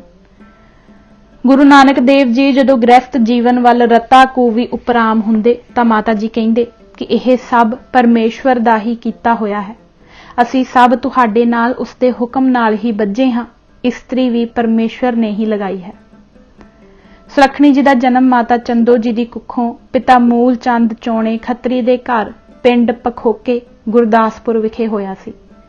ਗੁਰੂ ਨਾਨਕ ਦੇਵ ਜੀ ਜਦ 15 ਵਰ੍ਹਿਆਂ ਦੇ ਸਨ ਤਾਂ ਵਿਸਾਖੀ ਵਾਲੇ ਦਿਨ ਸੁਲੱਖਣੀ ਜੀ ਨਾਲ ਕੁੜਮਾਈ ਹੋਈ। ਸ਼ਾਦੀ ਬਟਾਲੇ ਵਿੱਚ ਮਈ 1487 ਨੂੰ ਹੋਈ। ਸੁਲੱਖਣੀ ਜੀ ਭਾਈ ਮੂਲਾ ਜੀ ਦੀ ਵੱਡੀ ਬੱਚੀ ਸੀ। ਗੁਰੂ ਨਾਨਕ ਦੇਵ ਜੀ ਦੀ ਬਰਾਤ ਵਿੱਚ ਹਰ ਜਾਤ ਦੇ ਲੋਕੀ ਸ਼ਾਮਲ ਹੋਏ। ਵੱਡੀ ਗੱਲ ਸਾਰਿਆਂ ਨੇ ਇੱਕ ਥਾਂ ਰਲ ਰੋਟੀ ਖਾਧੀ, ਭਾਵੇਂ ਉਸ ਵਕਤ ਜਾਤ ਧਰਮ ਊਚ ਨੀਚ ਦਾ ਬਹੁਤ ਬੋਲਬਾਲਾ ਸੀ। ਨਾਨਕ ਤਾਂ ਹਰ ਇੱਕ ਨਾਲ ਮਿਲ ਜੁਲ ਕੇ ਉੱਠਦੇ ਬੈਠਦੇ ਸਨ। ਉਹਨਾਂ ਦੀ ਨਜ਼ਰ ਵਿੱਚ ਹਰ ਕੋਈ ਸਮਾਨ ਸੀ। ਉਹਨਾਂ ਦੇ ਹਾਣੀ ਵੀ ਵੱਖ-ਵੱਖ ਜਾਤਾਂ ਦੇ ਸਨ। ਸਾਰੇ ਹੀ ਜਦੋਂ ਬਰਾਤ ਵਿੱਚ ਸ਼ਾਮਲ ਹੋਏ ਤਾਂ ਸਭ ਨੇ ਇੱਕ ਥਾਂ ਰੋਟੀ ਖਾਧੀ। ਪੁਰਾਤਨ ਜਨਮ ਸਾਖੀਆਂ ਵਿੱਚ ਇਸ ਗੱਲ ਤੇ ਬਹੁਤ ਜ਼ੋਰ ਦਿੱਤਾ ਹੈ ਕਿ ਸਾਰਿਆਂ ਇੱਕ ਥਾਂ ਬੈਠ ਬਰਾਤ ਵਿੱਚ ਪ੍ਰਸ਼ਾਦ ਛਕਿਆ, ਕਿਉਂਕਿ ਜਦ ਮਰਿਆਦਾ ਪਰਸ਼ੋਤਮ ਰਾਮ ਦਾ ਵਿਆਹ ਹੋਇਆ ਸੀ ਤਾਂ ਨਾਲ ਗਏ ਤਾਂ ਹਰ ਜਾਤ ਦੇ ਲੋਕੀ ਸਨ, ਪਰ ਰੋਟੀ ਅੱਡ-ਅੱਡ ਖਵਾਈ ਸੀ ਤੇ ਸਭ ਨੂੰ ਠਹਿਰਨ ਵੇਲੇ ਵੀ ਵੱਖਰੇ-ਵੱਖਰੇ ਸਥਾਨ ਦਿੱਤੇ ਗਏ ਸਨ।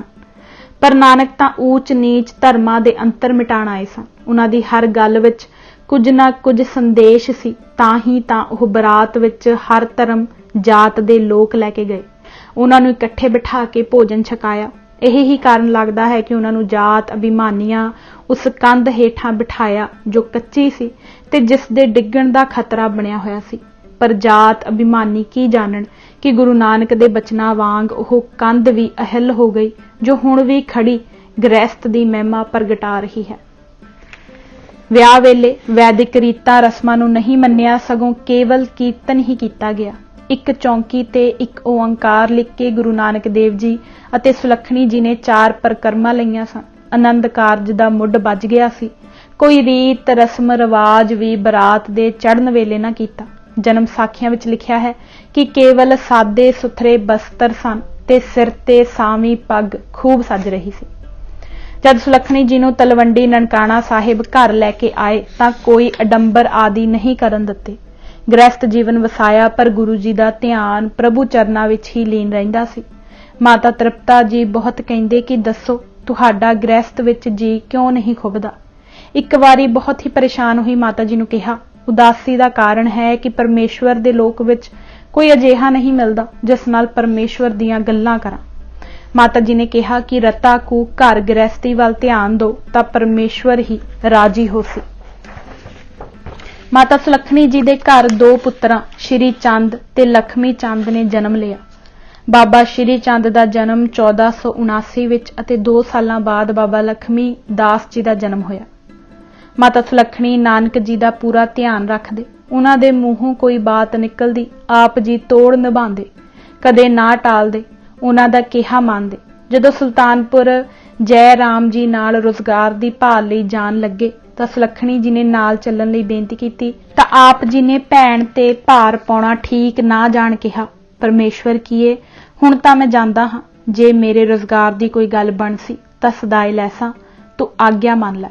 ਸੁਲੱਖਣੀ ਜੀ ਨੇ ਜੋ ਉਸ ਸਮੇਂ ਬਚਨ ਕਹੇ ਉਹ ਦਰਸਾਉਂਦੇ ਹਨ ਕਿ ਉਹ ਕਿਸ ਨਜ਼ਰ ਨਾਲ ਗੁਰੂ ਜੀ ਨੂੰ ਤੱਕਦੇ ਸਨ। ਉਹਨਾਂ ਕਿਹਾ, ਜੋ ਜੀ ਤੁਸੀਂ ਘਰ ਬੈਠੇ ਹੋਏ ਆਹੇ ਤਾਂ ਮੇਰੇ ਭਾਣੇ ਸਾਰੇ ਜਹਾਨ ਦੀ ਪਾਤਸ਼ਾਹੀ ਹੁੰਦੀ ਹੈ। ਮੋਦੀਖਾਨੇ ਦੇ ਪ੍ਰਬੰਧਕ ਥਾਪੇ ਜਾਣ ਤੇ ਪਹਿਲਾ ਕੰਮ ਆਪ ਜੀ ਨੇ ਇਹ ਕੀਤਾ ਕਿ ਮਰਦਾਨੇ ਨੂੰ ਭੇਜ ਕੇ ਬੱਚੀਆਂ ਤੇ ਸੁਲੱਖਣੀ ਜੀ ਨੂੰ ਸੁਲਤਾਨਪੁਰ ਸਦਵਾ ਲਿਆ। ਗੁਰੂ ਨਾਨਕ ਜੀ ਦੇ ਘਰ ਹਰ ਇੱਕ ਨੂੰ ਆਦਰ ਮਿਲਦਾ, ਕੋਈ ਅਭਿਆਗਤ ਆਵੇ ਪੂਰੀ ਤਸੱਲੀ ਮਿਲਦੀ। ਭੁੱਖੇ ਨੂੰ ਰੋਟੀ ਤੇ ਤਰਹਾਏ ਨੂੰ ਜਲ, ਲੱਸੀ, ਦੁੱਧ, ਘਰੋਂ ਹੀ ਲੰਗਰ ਦੀ ਪ੍ਰਥਾ ਚੱਲ ਪਈ। ਕਦੇ ਨਹੀਂ ਮਾਤਾ ਜੀ ਨੇ ਰੋਸਾ ਕੀਤਾ। ਇਹ ਵੀ ਲਿਖਿਆ ਮਿਲਦਾ ਹੈ ਕਿ ਆਪਣੀ ਆਮਦਨ ਦੇ ਗੁਰੂ ਜੀ 3 ਹਿੱਸੇ ਕਰਦੇ, ਇੱਕ ਧਰਮ ਸਥਾਨ ਲਈ, ਦੂਜਾ ਆਏ ਗਈ ਲਈ ਤੇ ਤੀਜੇ ਹਿੱਸੇ ਨਾਲ ਘਰ ਗੁਜ਼ਰਾਨ ਹੁੰਦੀ। ਵੇਈ ਨਦੀ ਵਿੱਚੋਂ ਜਦ ਗੁਰੂ ਜੀ ਤੀਜੇ ਦਿਨ ਨਾ ਕੋ ਹਿੰਦੂ ਨਾ ਮੁਸਲਮਾਨ ਕਹਿੰਦੇ ਨਿਕਲੇ ਤਾਂ ਬੇਬੇ ਨਾਨਕੀ ਨਾਲ ਮਾਤਾ ਸੁਲੱਖਣੀ ਜੀ ਦੀ ਖੁਸ਼ੀ ਥੰਮੀ ਨਹੀਂ ਸੀ ਜਾਂਦੀ। ਪਰ ਜਦ ਸੁਣਿਆ ਕਿ ਹੁਣ ਜਗਤ ਤਾਰਨ ਲਈ ਲੰਮੀਆਂ ਉਡਾਰੀਆਂ ਮਾਰਨ ਲੱਗੇ ਹਨ ਤਾਂ ਫਿਕਰਮੰਦ ਤਾਂ ਜ਼ਰੂਰ ਹੋਏ, ਪਰ ਨਿੰਮੋ ਝੂਣੇ ਨਹੀਂ। ਗੁਰੂ ਨਾਨਕ ਦਾ ਚੋਜ ਸਮਝ ਜਰ ਲਿਆ। ਅੰਦਾਜ਼ਾ ਲਗਾਓ ਕਿ ਪੂਰੇ 14 ਸਾਲ ਗੁਰੂ ਨਾਨਕ ਜੀ ਘਰੋਂ ਬਾਹਰ ਰਹੇ, ਪਰ ਕਿਸੇ ਨੂੰ ਸੁਲੱਖਣੀ ਜੀ ਨੇ ਉਬਾਸਰ ਕੇ ਵੀ ਨਾ ਕਿਹਾ। ਬੱਚਿਆਂ ਨੂੰ ਨਾਲ ਲੈ ਕੇ ਤਲਵੰਡੀ ਆ ਗਏ ਤੇ ਖੇਤੀ ਦੀ ਉਪਜ ਨਾਲ ਘਰ ਚਲਾਉਂਦੇ ਰਹੇ। ਨਾਲ ਰਹਿ ਕੇ ਮਾਤਾ ਜੀ ਨੂੰ ਪ੍ਰਤੀਤ ਹੋ ਗਿਆ ਸੀ ਕਿ ਉਹ ਕੋਈ ਗ੍ਰਹਿਸਥ ਤੱਜ ਨਹੀਂ ਗਏ, ਸਗੋਂ ਜਲਦੇ ਸੰਸਾਰ ਨੂੰ ਨਾਮ ਦੇ ਛੱਟੇ ਮਾਰ ਠੰਡ ਪਹੁੰਚਾਣ ਗਏ ਹਨ। ਉਦਾਸੀਆਂ ਤੋਂ ਮੁੜਦੇ ਗੁਰੂ ਨਾਨਕ ਜੀ ਨੇ ਪਹਿਰੇ ਸੰਸਾਰੀ ਕੱਪੜੇ ਮੰਜੀ ਬੈਠ ਕੀਆ ਵਰਤਾਰਾ। ਇਹ ਵੀ ਵਰਨਾਸ਼ਰਮ ਦੇ ਕੋਝੇ ਸਿਧਾਂਤ ਤੇ ਇੱਕ ਚੋਟ ਸੀ। ਵਰਨਾਸ਼ਰਮ ਵਾਲੇ ਕਹਿੰਦੇ ਸਨ ਕਿ ਬਾਨ ਪ੍ਰਸਤੀ ਤੋਂ ਬਾਅਦ ਸੰਨਿਆਸੀ ਹੋ ਜਾਈਦਾ ਹੈ, ਪਰ ਗੁਰੂ ਨਾਨਕ ਜੀ ਨੇ ਕਰਤਾਰਪੁਰ ਗ੍ਰਸਤੀ ਰਹਿ ਲੋਕਾਂ ਨੂੰ ਜੀਵਨ ਦਾ ਰਾਹ ਪਾਉਣ ਦੀ ਜਾਚ ਦੱਸੀ। ਭਾਈ ਲਹਿਣਾ ਜੀ ਦੇ ਕਰਤਾਰਪੁਰ ਆਉਣ ਨਾਲ ਮਾਤਾ ਜੀ ਦੇਖ ਰਹੇ ਸਨ ਕਿ ਦੋਵੇਂ ਬੱਚੇ ਕੰਨ ਮਰੋੜਦੇ ਹਨ। ਮਾਤਾ ਜੀ ਵੀ ਜਾਣ ਗਏ ਕਿ ਜੋ ਪਤੀ ਨੇ ਰਾਹ ਚੁਣਿਆ ਹੈ ਨਿਰਾਲਾ ਹੈ, ਦੁਨਿਆਵੀ ਪਾਤਸ਼ਾਹਾਂ ਤੋਂ ਵੱਖਰਾ ਹੈ। ਇੱਥੇ ਸੇਵਕ ਦੀ ਪਾਰੰਗਤ ਪੈਂਦੀ ਹੈ, ਨਾ ਕਿ ਸੰਤਾਨ ਦੀ। ਜਦ ਪਰਖ ਵਿੱਚ ਪੁੱਤਰ ਪੂਰੇ ਨਾ ਉਤਰੇ ਅਤੇ ਲਹਿਣਾ ਜੀ ਖਰੇ ਸੋਨੇ ਵਾਂਗੂ ਠਣਕੇ ਤਾਂ ਇੱਕ ਦਿਨ ਗੁਰੂ ਨਾਨਕ ਜੀ ਨੇ ਮਾਤਾ ਸੁਲੱਖਣੀ ਨੂੰ ਕਿਹਾ, ਸੱਚੀ ਦੱਸੀ ਸੁਲੱਖਣੀਏ, ਸਾਡਾ ਪੁੱਤਰ ਲਹਿਣਾ ਹੈ ਜਾਂ ਸ਼੍ਰੀ ਚੰਦ? ਮਾਤਾ ਜੀ ਨੇ ਵੀ ਕਿਹਾ, ਲਹਿਣਾ ਜੀ ਵਿੱਚ ਹੀ ਉਹ ਗੁਣ ਹਨ ਜੋ ਸਿੱਖੀ ਬੂਟੇ ਦੀ ਸੰਭਾਲ ਕਰ ਸਕਦੇ ਹਨ। ਮਾਤਾ ਸੁਲੱਖਣੀ ਜੀ ਦਾ ਦੇਹਾਂਤ ਰਾਵੀ ਦੇ ਕਿਨਾਰੇ ਕਰਤਾਰਪੁਰ ਵਿੱਚ ਹੋਇਆ। ਮਾਤਾ ਖੀਵੀ। ਜੇ ਸੇਵਾ ਪੰਥੀਆਂ ਦੇ ਮਹਾਪੁਰਸ਼ਾਂ ਦੇ ਨਾਵਾਂ ਦੀ ਗਿਣਤੀ ਕੀਤੀ ਜਾਵੇ ਤਾਂ ਇੱਕ ਬਹੁਤ ਵੱਡੀ ਸੂਚੀ ਤਿਆਰ ਹੋ ਜਾਂਦੀ ਹੈ, ਪਰ ਜੇ ਪੰਥ ਦੀਆਂ ਸੇਵਕਾਵਾਂ ਨੂੰ ਗਿਣਨ ਬੈਠੀਏ ਤਾਂ ਵੀ ਲੰਮੀ ਸੂਚੀ ਬਣ ਜਾਏ। ਗੁਰਬਿਲਾਸ ਪਾਤਸ਼ਾਹੀ 10ਵੀਂ ਵਿੱਚ ਲਿਖਿਆ ਹੈ ਕਿ ਜੇ ਭਾਈ ਕਨ੍ਹਈਆ ਸਮਦ੍ਰਿਸ਼ਟੀ ਜਲ ਪਿਲਾਉਂਦੇ ਤਾਂ ਉਹਨਾਂ ਦੀ ਘਰਵਾਲੀ ਲੰਗਰ ਦੀ ਸੇਵਾ ਵਿੱਚ ਸਦਾ ਜੁਟੇ ਰਹਿੰਦੇ ਸਨ। ਇਹ ਵੀ ਜ਼ਿਕਰ ਗੁਰਬਿਲਾਸ ਪਾਤਸ਼ਾਹੀ 10ਵੀਂ ਨੇ ਹੀ ਕੀਤਾ ਹੈ ਕਿ ਜਦ ਅਨੰਦਪੁਰ ਸਾਹਿਬ ਦਾ ਘੇਰਾ ਘੱਤਿਆ ਕਈ ਮਹੀਨੇ ਹੋ ਗਏ ਤਾਂ ਜਲ ਦੀ ਥੁੜ ਮਹਿਸੂਸ ਹੋਈ। ਮਾਈਆਂ ਨੇ ਆਪਣੇ ਜਿੰਮੇ ਇਹ ਕਾਰਜ ਲਿਆ। ਮੂੰਹ ਹਨੇਰੇ ਸਤਲੁਜ ਜਲ ਭਰਨ ਲਈ ਇਕੱਠੇ ਹੋ ਨਿਕਲਦੀਆਂ। ਨਾ ਗੋਲੀਆਂ ਦੀ ਪਰਵਾਹ, ਨਾ ਤੋਪਾਂ ਦੀ, ਨਾ ਤੀਰਾਂ ਦੀ ਤਾਬ ਅੱਗੇ ਉਹਨਾਂ ਦੇ ਪੈਰ ਅਟਕਦੇ। ਇੱਕ ਵਾਰੀ ਤਾਂ ਭਾਈ ਭਗਤ ਸਿੰਘ ਦੀ ਪਤਨੀ ਤੇ ਬੇਟੀ ਤੇ ਐਸਾ ਭਰਵਾਂ ਵਾਰ ਮੁਗਲਾਂ ਕੀਤਾ ਕਿ ਬੇਟੀ ਤੋਪ ਨਾਲ ਉੱਡ ਗਈ। ਭਗਤ ਸਿੰਘ ਦੀ ਨਾਰੀ ਨੂੰ ਰਤਾ ਕੁ ਅਫਸੋਸ ਵਿੱਚ ਦੇਖ ਮਹਾਰਾਜ ਐਸੇ ਬਖਸ਼ਿਸ਼ ਦੇ ਘਰ ਆਏ ਕਿ ਉਹਨਾਂ ਵਾਰ ਦਿੱਤਾ ਕਿ ਤੇਰੇ ਘਰ ਇੱਕ ਐਸਾ ਯੋਧਾ ਹੋਵੇਗਾ ਜੋ ਪੰਥ ਵਿੱਚ ਉੱਚਾ ਥਾਂ ਪਾਵੇਗਾ। ਉਸ ਦੇ ਘਰ ਹੀ ਭਾਈ ਦਰਬਾਰਾ ਸਿੰਘ ਪੈਦਾ ਹੋਏ, ਜਿਸ ਬਾਰੇ ਪ੍ਰਾਚੀਨ ਪੰਥ ਪ੍ਰਕਾਸ਼ ਨੇ ਲਿਖਿਆ ਹੈ ਕਿ ਪਹਿਲਾਂ ਉਹਨਾਂ ਅੱਗੇ ਵੀ ਨਵਾਬੀ ਲਿਆ ਭਾਈ ਸੁਬੇਗ ਸਿੰਘ ਜੀ ਨੇ ਰੱਖੀ ਸੀ, ਪਰ ਉਹਨਾਂ ਇਹ ਕਹਿ ਕੇ ਲੈਣੋਂ ਇਨਕਾਰ ਕਰ ਦਿੱਤਾ ਸੀ ਕਿ ਗੁਰੂ ਗੋਬਿੰਦ ਸਿੰਘ ਜੀ ਉਸ ਨੂੰ ਦਰੋਂ ਘਰੋਂ ਪਾਤਸ਼ਾਹੀ ਬਖਸ਼ ਗਏ ਹਨ। ਇਹ ਬੇਪਰਵਾਹੀਆਂ ਸਭ ਸੇਵਾ ਦੀਆਂ ਬਰਕਤਾਂ ਨਾਲ ਹੀ ਮਿਲਦੀਆਂ ਹਨ। ਸਭ ਤੋਂ ਪਹਿਲੀ ਸੇਵਾ ਦੀ ਮੂਰਤ ਮੇਰੀ ਜਾਚੇ ਮਾਤਾ ਖੀਵੀ ਜੀ ਹੈ। ਸੇਵਾ ਕਾਰਨ ਆਪ ਜੀ ਦਾ ਨਾਂ ਇਤਿਹਾਸ ਵਿੱਚ ਨਹੀਂ, ਗੁਰੂ ਗ੍ਰੰਥ ਸਾਹਿਬ ਵਿੱਚ ਵੀ ਅੰਕਿਤ ਹੈ। ਭਾਈ ਲਹਿਣਾ ਜੀ, ਜਿਨ੍ਹਾਂ ਨੂੰ ਗੁਰਗੱਦੀ ਸੇਵਾ ਕਰਨ ਤੇ ਹੁਕਮ ਮੰਨਣ ਕਾਰਨ ਪ੍ਰਾਪਤ ਹੋਈ, ਆਪ ਜੀ ਉਹਨਾਂ ਦੀ ਸੁਹਿਰਦ ਧਰਮ ਪਤਨੀ ਸਨ। ਆਪ ਜੀ ਸੇਵਾ ਦੀ ਨੀਰੀ ਮੂਰਤ ਸਨ। ਕਿਸੇ ਯੁੱਗ ਵਿੱਚ ਔਰਤ ਨੂੰ ਇਤਨਾ ਵੱਡਾ ਸਥਾਨ ਸਨਮਾਨ ਨਹੀਂ ਮਿਲਿਆ ਜਿੰਨਾ ਗੁਰੂ ਘਰ ਵਿੱਚ ਮਿਲਿਆ। ਪੱਥਰ ਦੀ ਔਰਤ ਦੀ ਪੂਜਾ ਤਾਂ ਦੇਵੀ ਰੂਪ ਵਿੱਚ ਕੀਤੀ ਜਾਂਦੀ ਸੀ, ਪਰ ਹੱਡ ਮਾਸ ਦੀ ਔਰਤ ਨਾਲ ਬੁਰਾ ਵਿਹਾਰ ਨਿਤ ਹੁੰਦਾ ਸੀ। ਨਾਰੀ ਸ਼ਕਤੀ ਨੂੰ ਤਾਂ ਪਰਵਾਨਿਆ ਜਾਂਦਾ ਸੀ, ਪਰ ਹੋਂਦ ਨੂੰ ਤਿਰਸਕਾਰਿਆ ਜਾਂਦਾ ਸੀ। ਔਰਤ ਨੂੰ ਢੋਰ, ਪਸ਼ੂ ਤੇ ਗਵਾਰ ਨਾਲ ਤੁਲਨਾ ਦੇ ਕੇ ਉਸ ਨੂੰ ਨਿੰਦਿਆ ਜਾਂਦਾ ਸੀ। ਕੁਝ ਨੇ ਤਾਂ ਇਸ ਨੂੰ ਕੁਦਰਤ ਦੀ ਮਜ਼ੇਦਾਰ ਗਲਤੀ ਆਖ ਕੇ ਵੀ ਮਜ਼ਾਕ ਉਡਾਇਆ ਹੈ, ਪਰ ਗੁਰੂ ਨਾਨਕ ਦੇਵ ਜੀ ਨੇ ਸਮੇਂ ਤੋਂ ਅੱਡ ਆਵਾਜ਼ ਉਠਾਉਂਦਿਆਂ ਫਰਮਾਇਆ, ਸੋ ਕਿਉ ਮੰਦਾ ਆਖੀਐ ਜਿਤ ਜੰਮੈ ਰਾਜਾਨ। ਮਾਤਾ ਖੀਵੀ ਜੀ ਦਾ ਪੂਰਾ ਮਾਣ ਪਹਿਲਾਂ ਭਾਈ ਲਹਿਣਾ ਦੇ ਰੂਪ ਵਿੱਚ ਤੇ ਫਿਰ ਗੁਰੂ ਨਾਨਕ ਦੇਵ ਜੀ ਦੀ ਗੱਦੀ ਤੇ ਬੈਠ ਕੇ ਗੁਰੂ ਅੰਗਦ ਦੇਵ ਹੋ ਜਾਣ ਤੇ ਵੀ ਉਸੇ ਤਰ੍ਹਾਂ ਕਰਦੇ। ਬਲਵੰਡ ਜੀ ਦਾ ਇੱਕ ਪੂਰੀ ਪੌੜੀ ਗੁਰੂ ਅੰਗਦ ਦੇਵ ਜੀ ਦੀ ਸੁਪਤਨੀ ਮਾਤਾ ਖੀਵੀ ਜੀ ਦੀ ਵਡਿਆਈ ਵਿੱਚ ਉਚਾਰਨਾ ਤੇ ਫਿਰ ਗੁਰੂ ਅਰਜਨ ਦੇਵ ਜੀ ਦਾ ਗੁਰੂ ਗ੍ਰੰਥ ਸਾਹਿਬ ਵਿੱਚ ਦਰਜ ਕਰਨਾ ਧਰਮਾਂ ਦੇ ਇਤਿਹਾਸ ਵਿੱਚ ਅਸ਼ਚਰਜਤਾ ਨਾਲ ਪੜ੍ਹਿਆ ਜਾਵੇਗਾ। ਇਹ ਪੌੜੀ ਪੜ੍ਹ ਹੀ ਪ੍ਰਤੀਤ ਹੁੰਦਾ ਹੈ ਕਿ ਮਾਤਾ ਖੀਵੀ ਜੀ ਵਰਗੀ ਸੇਵਾ ਦੀ ਮੂਰਤ ਵਾਲੀ ਸ਼ਾਇਦ ਹੀ ਕਿਧਰੇ ਮਿਲੇ। ਹਰ ਵਕਤ ਸੇਵਾ ਲਈ ਤਤਪਰ ਤੇ ਸੇਵਾ ਨੂੰ ਸੁਭਾਅ ਦਾ ਹਿੱਸਾ ਬਣਾ ਲੈਣਾ ਉਹਨਾਂ ਦੇ ਹੀ ਹਿੱਸੇ ਆਇਆ ਹੈ। ਬਲਵੰਡ ਜੀ ਕਹਿੰਦੇ ਹਨ ਕਿ ਆਪਣੇ ਪਤੀ ਗੁਰੂ ਅੰਗਦ ਦੇਵ ਜੀ ਵਾਂਗ ਖੀਵੀ ਬਹੁਤ ਹੀ ਭਲੇ ਤੇ ਨੇਕ ਸੁਭਾਅ ਦੇ ਹਨ। ਉਹਨਾਂ ਦੇ ਕੋਲ ਬੈਠਿਆਂ ਹਿਰਦੇ ਨੂੰ ਸ਼ਾਂਤੀ ਮਿਲਦੀ ਹੈ। ਉਹ ਇੱਕ ਵੱਡੇ ਬਿਰਛ ਦੀ ਨਿਆਈ ਹਨ, ਜਿਸ ਦੀ ਛਾਂ ਮਾਣਿਆ ਹਮੇਸ਼ਾ ਸੀਤਲ ਠੰਡ ਹੀ ਮਿਲਦੀ ਹੈ। ਜੇ ਗੁਰੂ ਅੰਗਦ ਦੇਵ ਜੀ ਨਾਮ ਦੀ ਦੌਲਤ ਵੰਡ ਰਹੇ ਸਨ ਤਾਂ ਮਾਤਾ ਖੀਵੀ ਜੀ ਲੰਗਰ ਵਿੱਚ ਸਭ ਨੂੰ ਘਿਓ ਵਾਲੀ ਖੀਰ ਵੰਡੀ ਜਾ ਰਹੇ ਸਨ। ਕੈਸੀ ਸਮਦ੍ਰਿਸ਼ਟੀ ਹੈ ਮਾਤਾ ਖੀਵੀ ਜੀ ਦੀ, ਕਿਤਨਾ ਉਦਾਰ ਚਿੱਤ ਹੈ ਉਹਨਾਂ ਦਾ ਸੁਭਾਅ, ਕਿਤਨੇ ਮਿੱਠੇ ਹਨ ਉਹਨਾਂ ਦੇ ਬਚਨ, ਕਿਤਨੀ ਕਰੜੀ ਹੈ ਉਹਨਾਂ ਦੀ ਕਾਲ। ਖਸਮ ਗੁਰੂ ਅੰਗਦ ਦੇਵ ਜੀ ਦੇ ਦਰ ਉਹ ਤਾਂ ਹੀ ਕਬੂਲ ਹੋਏ ਜਦ ਉਹਨਾਂ ਇਸਤਰੀ ਹੋ ਕੇ ਮਰਦਾਂ ਵਾਲੀ ਕਾਲ ਘਾਲੀ। ਅਸਲ ਗੱਲ ਇਹ ਹੈ ਕਿ ਉਹਨਾਂ ਦੇ ਪਤੀ ਗੁਰੂ ਅੰਗਦ ਦੇਵ ਜੀ ਹੀ ਐਸੇ ਸਨ ਜਿਨ੍ਹਾਂ ਨੇ ਸਾਰੀ ਧਰਤੀ ਦਾ ਭਾਰ ਚੁੱਕ ਲਿਆ ਹੋਇਆ ਸੀ। ਪਏ ਕਬੂਲ ਖਸਮ ਨਾਲ ਜਾਂ ਕਾਲ ਮਰਦੀ ਕਾਲੀ, ਮਾਤਾ ਖੀਵੀ ਸੋਹ ਸੋਏ ਜਿਨ ਗੋਏ ਉਠਾਲੀ। ਬਲਵੰਡ ਜੀ ਦੇ ਆਪਣੇ ਸ਼ਬਦਾਂ ਵਿੱਚ ਨੇਕ ਜਨ ਨਾਲ ਗੁਰੂ ਅੰਗਦ ਦੇਵ ਜੀ ਸਤਸੰਗ ਰੂਪੀ ਲੰਗਰ ਵਿੱਚ ਨਾਮ ਦੀ ਦੌਲਤ ਵੰਡੀ ਜਾ ਰਹੇ ਹਨ। ਆਤਮਕ ਜੀਵਨ ਦੇਣ ਵਾਲਾ ਨਾਮ ਰਸ ਵੰਡ ਰਹੇ ਹਨ। ਤੇ ਮੈਂ ਮਾਤਾ ਜੀ ਦੀ ਸੇਵਾ ਸਦਕਾ ਸਾਰਿਆਂ ਨੂੰ ਘਿਓ ਵਾਲੀ ਖੀਰ ਮਿਲ ਰਹੀ ਹੈ। ਜੋ ਮਾਤਾ ਜੀ ਦੇ ਨੇੜੇ ਆਉਂਦੇ ਹਨ ਉਹਨਾਂ ਗੁਰਸਿੱਖਾਂ ਦੇ ਮੱਥੇ ਖਿੜ ਜਾਂਦੇ ਹਨ ਤੇ ਉਹਨਾਂ ਇਰਖਾਲੂਆਂ ਬੇਮੁਖਾਂ ਦੇ ਮੂੰਹ ਪੀਲੇ ਪੈ ਰਹੇ ਹਨ। ਬਲਵੰਡ ਖੀਵੀ ਨੇਕ ਜਨ ਜਿਸ ਬਹੁਤੀ ਛਾਓ ਪਤਰਾਲੀ, ਲੰਗਰ ਦੌਲਤ ਵੰਡੀਐ ਰਸ ਅੰਮ੍ਰਿਤ ਖੀਰ ਘਿਆਲੀ, ਗੁਰਸਿੱਖਾਂ ਕੇ ਮੁਖ ਉਜਲੇ ਮਨਮੁਖ ਥੀਏ ਪਰਾਲੀ। ਮਾਤਾ ਖੀਵੀ ਹਰ ਪੱਖੋਂ ਸੁਚੱਜੀ ਸੀ, ਸੁਭਾਵ ਦੀ ਮਿੱਠੀ ਤੇ ਸ਼ੁਭ ਸੀ, ਪਰ ਸਭ ਤੋਂ ਵੱਡਾ ਗੁਣ ਸੀ ਕਿ ਇਤਨਾ ਰੁੱਝਿਆ ਰਹਿਣ ਦੇ ਬਾਵਜੂਦ ਪਤੀ ਗੁਰੂ ਅੰਗਦ ਦੇਵ ਜੀ ਦੀ ਸੇਵਾ ਤੋਂ ਕਦੇ ਕੁਤਾਹੀ ਨਹੀਂ ਸੀ ਕਰਦੀ। ਪਤ ਕੋ ਪਾਰ ਬ੍ਰਹਮ ਮਨ ਜਨੀ, ਉਹਨਾਂ ਦੇ ਖਾਣ ਪਾਨ ਤੇ ਪਹਿਰਨ ਦਾ ਪੂਰਾ ਧਿਆਨ ਰੱਖਦੀ। ਜੋ ਉਹ ਮੂੰਹੋਂ ਕੱਢਦੇ ਉਸ ਨੂੰ ਪੂਰਾ ਕਰਕੇ ਧਨ ਭਾਗ ਸਮਝਦੀ। ਇੱਕ ਹੋਰ ਵੱਡਾ ਗੁਣ ਕਿ ਉਹਨਾਂ ਦੀ ਭਗਤੀ ਵਿੱਚ ਵੀ ਵਿਘਨ ਨਾ ਪਾਉਂਦੀ, ਜਦ ਉਹ ਬੁਲਾਉਂਦੇ ਤਦ ਹੀ ਆਉਂਦੀ। ਸੂਰਜ ਪ੍ਰਕਾਸ਼ ਦੇ ਸ਼ਬਦਾਂ ਵਿੱਚ ਪਤ ਬਰਤ ਧਰਮ ਦ੍ਰਿੜਾ ਅਨਗਰਾਹੀ खान पान धारन सुध सारी, कर जोर है आयस को मानै, अधिक प्रीत ते सेवा चानै, नित प्रत चहत मर्दन पहुंचावै, आयस ई दर्श को आवै।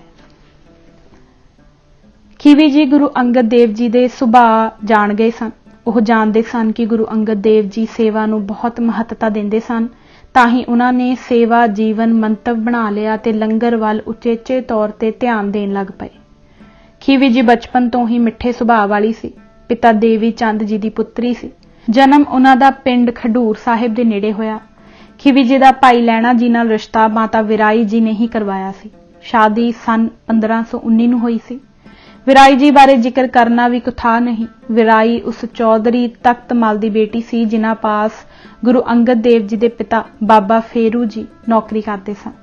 ਜਦ ਲਹਿਣਾ ਜੀ ਦੇ ਪਿਤਾ ਬਾਬਾ ਫੇਰੂ ਜੀ ਨੂੰ ਨੌਕਰੀ ਤੋਂ ਅਲਹਿਦਾ ਕਰ ਦਿੱਤਾ ਗਿਆ ਤਾਂ ਭਾਈ ਦੇਵੀ ਚੰਦ ਜੀ ਨੇ ਬਾਬਾ ਫੇਰੂ ਜੀ ਤੇ ਲਹਿਣਾ ਜੀ ਨੂੰ ਆਪਣੇ ਪਿੰਡ ਬੁਲਾ ਲਿਆ। ਪਹਿਲਾਂ ਉਹਨਾਂ ਹਰੀਕੇ ਪੱਤਣ ਵੀ ਦੁਕਾਨ ਪਾਈ ਸੀ, ਪਰ ਚੱਲ ਨਾ ਸਕੀ। ਜਰਾ ਕੁ ਉਦਾਸ ਲਹਿਣਾ ਜੀ ਨੂੰ ਤੱਕਿਆ ਤਾਂ ਖੀਵੀ ਜੀ ਨੇ ਜੋ ਕਿਹਾ ਉਹਨਾਂ ਨੇ ਮੰਨ ਲਿਆ। बंसावली नामे अनुसार हृदा उदास लहने का तब होआ, माता खीवी बचन एह ढोया, अजी वतन वड्डियां के अपने चलो, हुण इत्थे रहना नहीं भलो। सो संगर आ गए। संगर विखे दुकान दे नाल शाहूकारा भी करदे। पिता फेरू जी दा अकाल चलाना सन 1526 विच हो गया तां सारा भार लैणा जी ते आ गया। बाबा फेरू जी हर साल एक जथा लैके देवी दे दर्शनां नूं जांदे सन। पिता जी दे नां रहण ते संग दी अगवाई करन दा भार भी लैणा जी दे मोढियां ते आ गया। जथे नूं देवी दे दर्शनां लई लै जांदे रहे।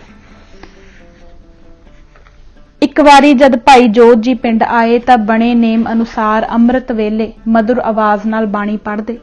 जद बाबा लैणा जी दे घर अग्गों लंघे तां उन्हां पिछों जा भाई जी नूं रोकिया ते बाणी रचनहारे दा पता पुछिया। भाई जोत जी ने कहा कि यह बाणी जगत तारक गुरु नानक देव जी दी है, जो हुण जीवां दे उद्धार लई करतारपुर टिकाणा बना विचर रहे सन। बाबा लैणा जी ने यह मन बना लिया कि इस वारी ज्वालामुखी जांदे करतारपुरों हो के जाणगे। संगत नूं भी उन्हां ऐसा करन लई मनवा लिया। सिख इतिहासकारां दा कहना है कि भाई जोत जी उस दिन आसां दी वार दी 21ਵੀਂ पौड़ी दा पाठ करदे जा रहे सन। पौड़ी दा भाव सी कि जिस दी सेवा नाल सारे सुख मिलदे हन, याद उसे नूं करना चाहिदा है। किसी होर दी सेवा तां वक्ती ते कुछ चिर दा सुख ही दे सकदी है। जद यह पता है ते निर्णयजनक बात है कि अपना कीता पाउणा पैंदा है तां फिर गलत ते कोझे कारज क्यों कीते जाण। जिन्हां दे कीतियां खुनामी होनी है उस वाल देखना ही क्यों होया। जीवन उसे दा सुथरा है जो मंदा काम कदे नहीं करदा। लंबी नज़र वाला मनुख मंदे चंगे दी विचार नूं जाण जांदा है ते मंदे कंमां विच पैर नहीं रखदा। मूल तत्त यह है कि वह चाल नहीं चलनी चाहिदी, उस पासे नहीं जाना चाहिदा जिस पासे गया रब पासों हार होवे। सदा लाहे वाला काम करना चाहिदा है ते लाहेवंद काम है प्रभु दी याद। जित सेविया सुख पाईए सो साहिब सदा संभालीए, जित कीता पाईए अपना सा घाल बुरी क्यों घालीए। मंदा मूल ना कीचई दे लम्मी नदर निहालीए, ज्यों साहिब नाल ना हारीए ते वेहा पासा ढालीए, किछ लाहे उपर घालीए। यह सुन लहणा जी दी मिलन दी लालसा होर प्रबल हो गई ते भाई लहणा जी उस दिन दा इंतजार करन लग पए कि कद जथा ज्वालामुखी लै टुरीए ते करतारपुर जा दर्शन करिए। जद दरिया रावी पार किया तो उस समय संगतां नूं कहा कि तुसीं रुको, मैं घोड़ी ते जा दर्शन कर हुणे आया। करतारपुर दी वसों काफ़ी हो चुकी सी। सेवा राम दियां पर्चियां अनुसार 20,000 मानुख की धूम धाम होए गई सी। महिमा प्रकाश वार्तक दे लिखे मुताबक कोई कबीले करतारपुर आए बसे, भूखे प्यासे दी टहल होन लगी। सब जगत बाबे जी के दर्शन को आवे, निहाल होए जाए। 3 लोक में बाबे की महिमा का पसारा हुआ। तब लखी जंगल से दुर्गा का संग आया, जिसके साथ गुरु अंगद जी तद नाम लहणा था। सूरत दर्शन दी लगी हुई सी, संग को छोड़ के न्यारे दर्शन को उठ चले। लैणा जी ने गुरु नानक जी दे चरनां ते मत्था रखिया। गुरु नानक देव जी ने हथी असीस दे मत्थे हथ रख दिता। लैणा जी नूं चाह चढ़िया, खुशी मिली। कीर्तन सुनते ही मन टिक गया। ਰਾਤ ਪੈ ਗਈ, ਧਰਮਸਾਲ ਹੀ ਵਿਸਰਾਮ ਕੀਤਾ। ਰਾਤ ਨੂੰ ਸੁੱਤੇ ਹੀ ਸਨ ਕਿ ਸੁਪਨੇ ਵਿੱਚ ਕੀ ਦੇਖਦੇ ਹਨ। ਜਿਸ ਦੇਵੀ ਦੇ ਦਰਸ਼ਨਾਂ ਨੂੰ ਜਾ ਰਹੇ ਹਨ ਉਹ ਇਸ ਦੁਆਰ ਤੇ ਝਾੜੂ ਦੇ ਰਹੀ ਹੈ। ਗੁਰਦੁਆਰ ਠਾਂਡੀ ਅਸ਼ਟਭੁਜ ਸਹਿ ਸਿੰਘ ਬੀਰ ਅਭੇਵ ਦਾ। ਬੰਸਾਵਲੀ ਨਾਮੇ ਵਾਲੇ ਵੀ ਇਹ ਹੀ ਲਿਖਿਆ ਹੈ ਕਿ ਲਹਿਨੇ ਕੋ ਤਹਾਂ ਦਰਸ਼ਨ ਦੇਵੀ ਕਾ ਭਇਆ, ਲਹਿਣਾ ਜੀ ਰਹੇ ਸਾਥ ਸੰਗ ਉੱਠ ਗਿਆ। ਗੁਰਬਿਲਾਸ ਪਾਤਸ਼ਾਹੀ 6ਵੇਂ ਵਿੱਚ ਲਿਖਿਆ ਹੈ ਕਿ ਭਾਈ ਲਹਿਣਾ ਜੀ ਨੇ ਪੁੱਛਿਆ ਕਿ ਤੂੰ ਕੌਣ ਹੈ ਜੋ ਗੁਰਦਰ ਤੇ ਝਾੜੂ ਦੇ ਰਹੀ ਹੈ। ਤਬ ਦੇਵੀ ਮੁਖ ਬਚਨ ਪ੍ਰਕਾਸੀ, ਗੁਰੂ ਨਾਨਕ ਕੀ ਮੈਂ ਹੋ ਦਾਸੀ, ਜਹ ਦਰਸ਼ਨ ਚਾਲੈ ਤੁਮ ਸੋ ਮਮ ਇਹਾ ਬਿਹਾਰ। ਦੇਵੀ ਆਖਿਆ, ਗੁਰੂ ਨਾਨਕ ਦੇਵ ਜੀ ਦੇ ਚਰਨਾਂ ਦੀ ਧੂੜ ਲੈਣ ਆਈ ਹਾਂ। ਇਸ ਤਰ੍ਹਾਂ ਜਨਮ ਸਫਲ ਹੁੰਦਾ ਹੈ। ਇਹ ਸਭ ਇਸ ਤਰ੍ਹਾਂ ਹੋਇਆ ਜਿਵੇਂ ਕਾਂ ਤੱਕਦਾ ਹੀ ਰਹਿੰਦਾ ਹੈ ਤੇ ਕੋਇਲ ਦਾ ਬੱਚਾ ਕੋਕਲ ਬਾਣੀ ਸੁਣ ਆਪਣਿਆਂ ਨਾਲ ਜਾ ਰਲਦਾ ਹੈ, ਜਾਂ ਮੁਰਗੀ ਕੁੜਕੁੜ ਕਰਦੀ ਹੀ ਰਹਿੰਦੀ ਹੈ ਤੇ ਬੱਤਕ ਦਾ ਬੱਚਾ ਤਾਰੀਆਂ ਭਰਦਾ ਨਦੀ ਪਾਰ ਕਰ ਜਾਂਦਾ ਹੈ। ਸੁਤ ਕੋਕਲਾ ਜਿਮ ਬੈਨ ਸੁਨ, ਤਜ ਕਾਕ ਪਿਕ ਦਿਸ ਜਾਏ ਹੈ, ਰਾਤ ਭਈ ਮੁਰਗੀ ਬੱਤਕ ਕੇ ਸੁਤਵਾਰ ਵਾਰ ਤਰਾਏ ਹੈ। ਸੋ ਅੱਜ ਅਸੀਂ ਇਹ ਕਿਤਾਬ ਪੰਨਾ ਨੰਬਰ 62 ਤੱਕ ਹੀ ਪੜਾਂਗੇ। ਕੋਈ ਵੀ ਭੁੱਲ ਚੁੱਕ ਹੋ ਗਈ ਹੋਵੇ ਤਾਂ ਮੈਂ ਮੁਆਫੀ ਮੰਗਦੀ ਹਾਂ। ਇਜਾਜ਼ਤ ਦਿਓ। ਵਾਹਿਗੁਰੂ ਜੀ ਕਾ ਖਾਲਸਾ, ਵਾਹਿਗੁਰੂ ਜੀ ਕੀ ਫਤਿਹ।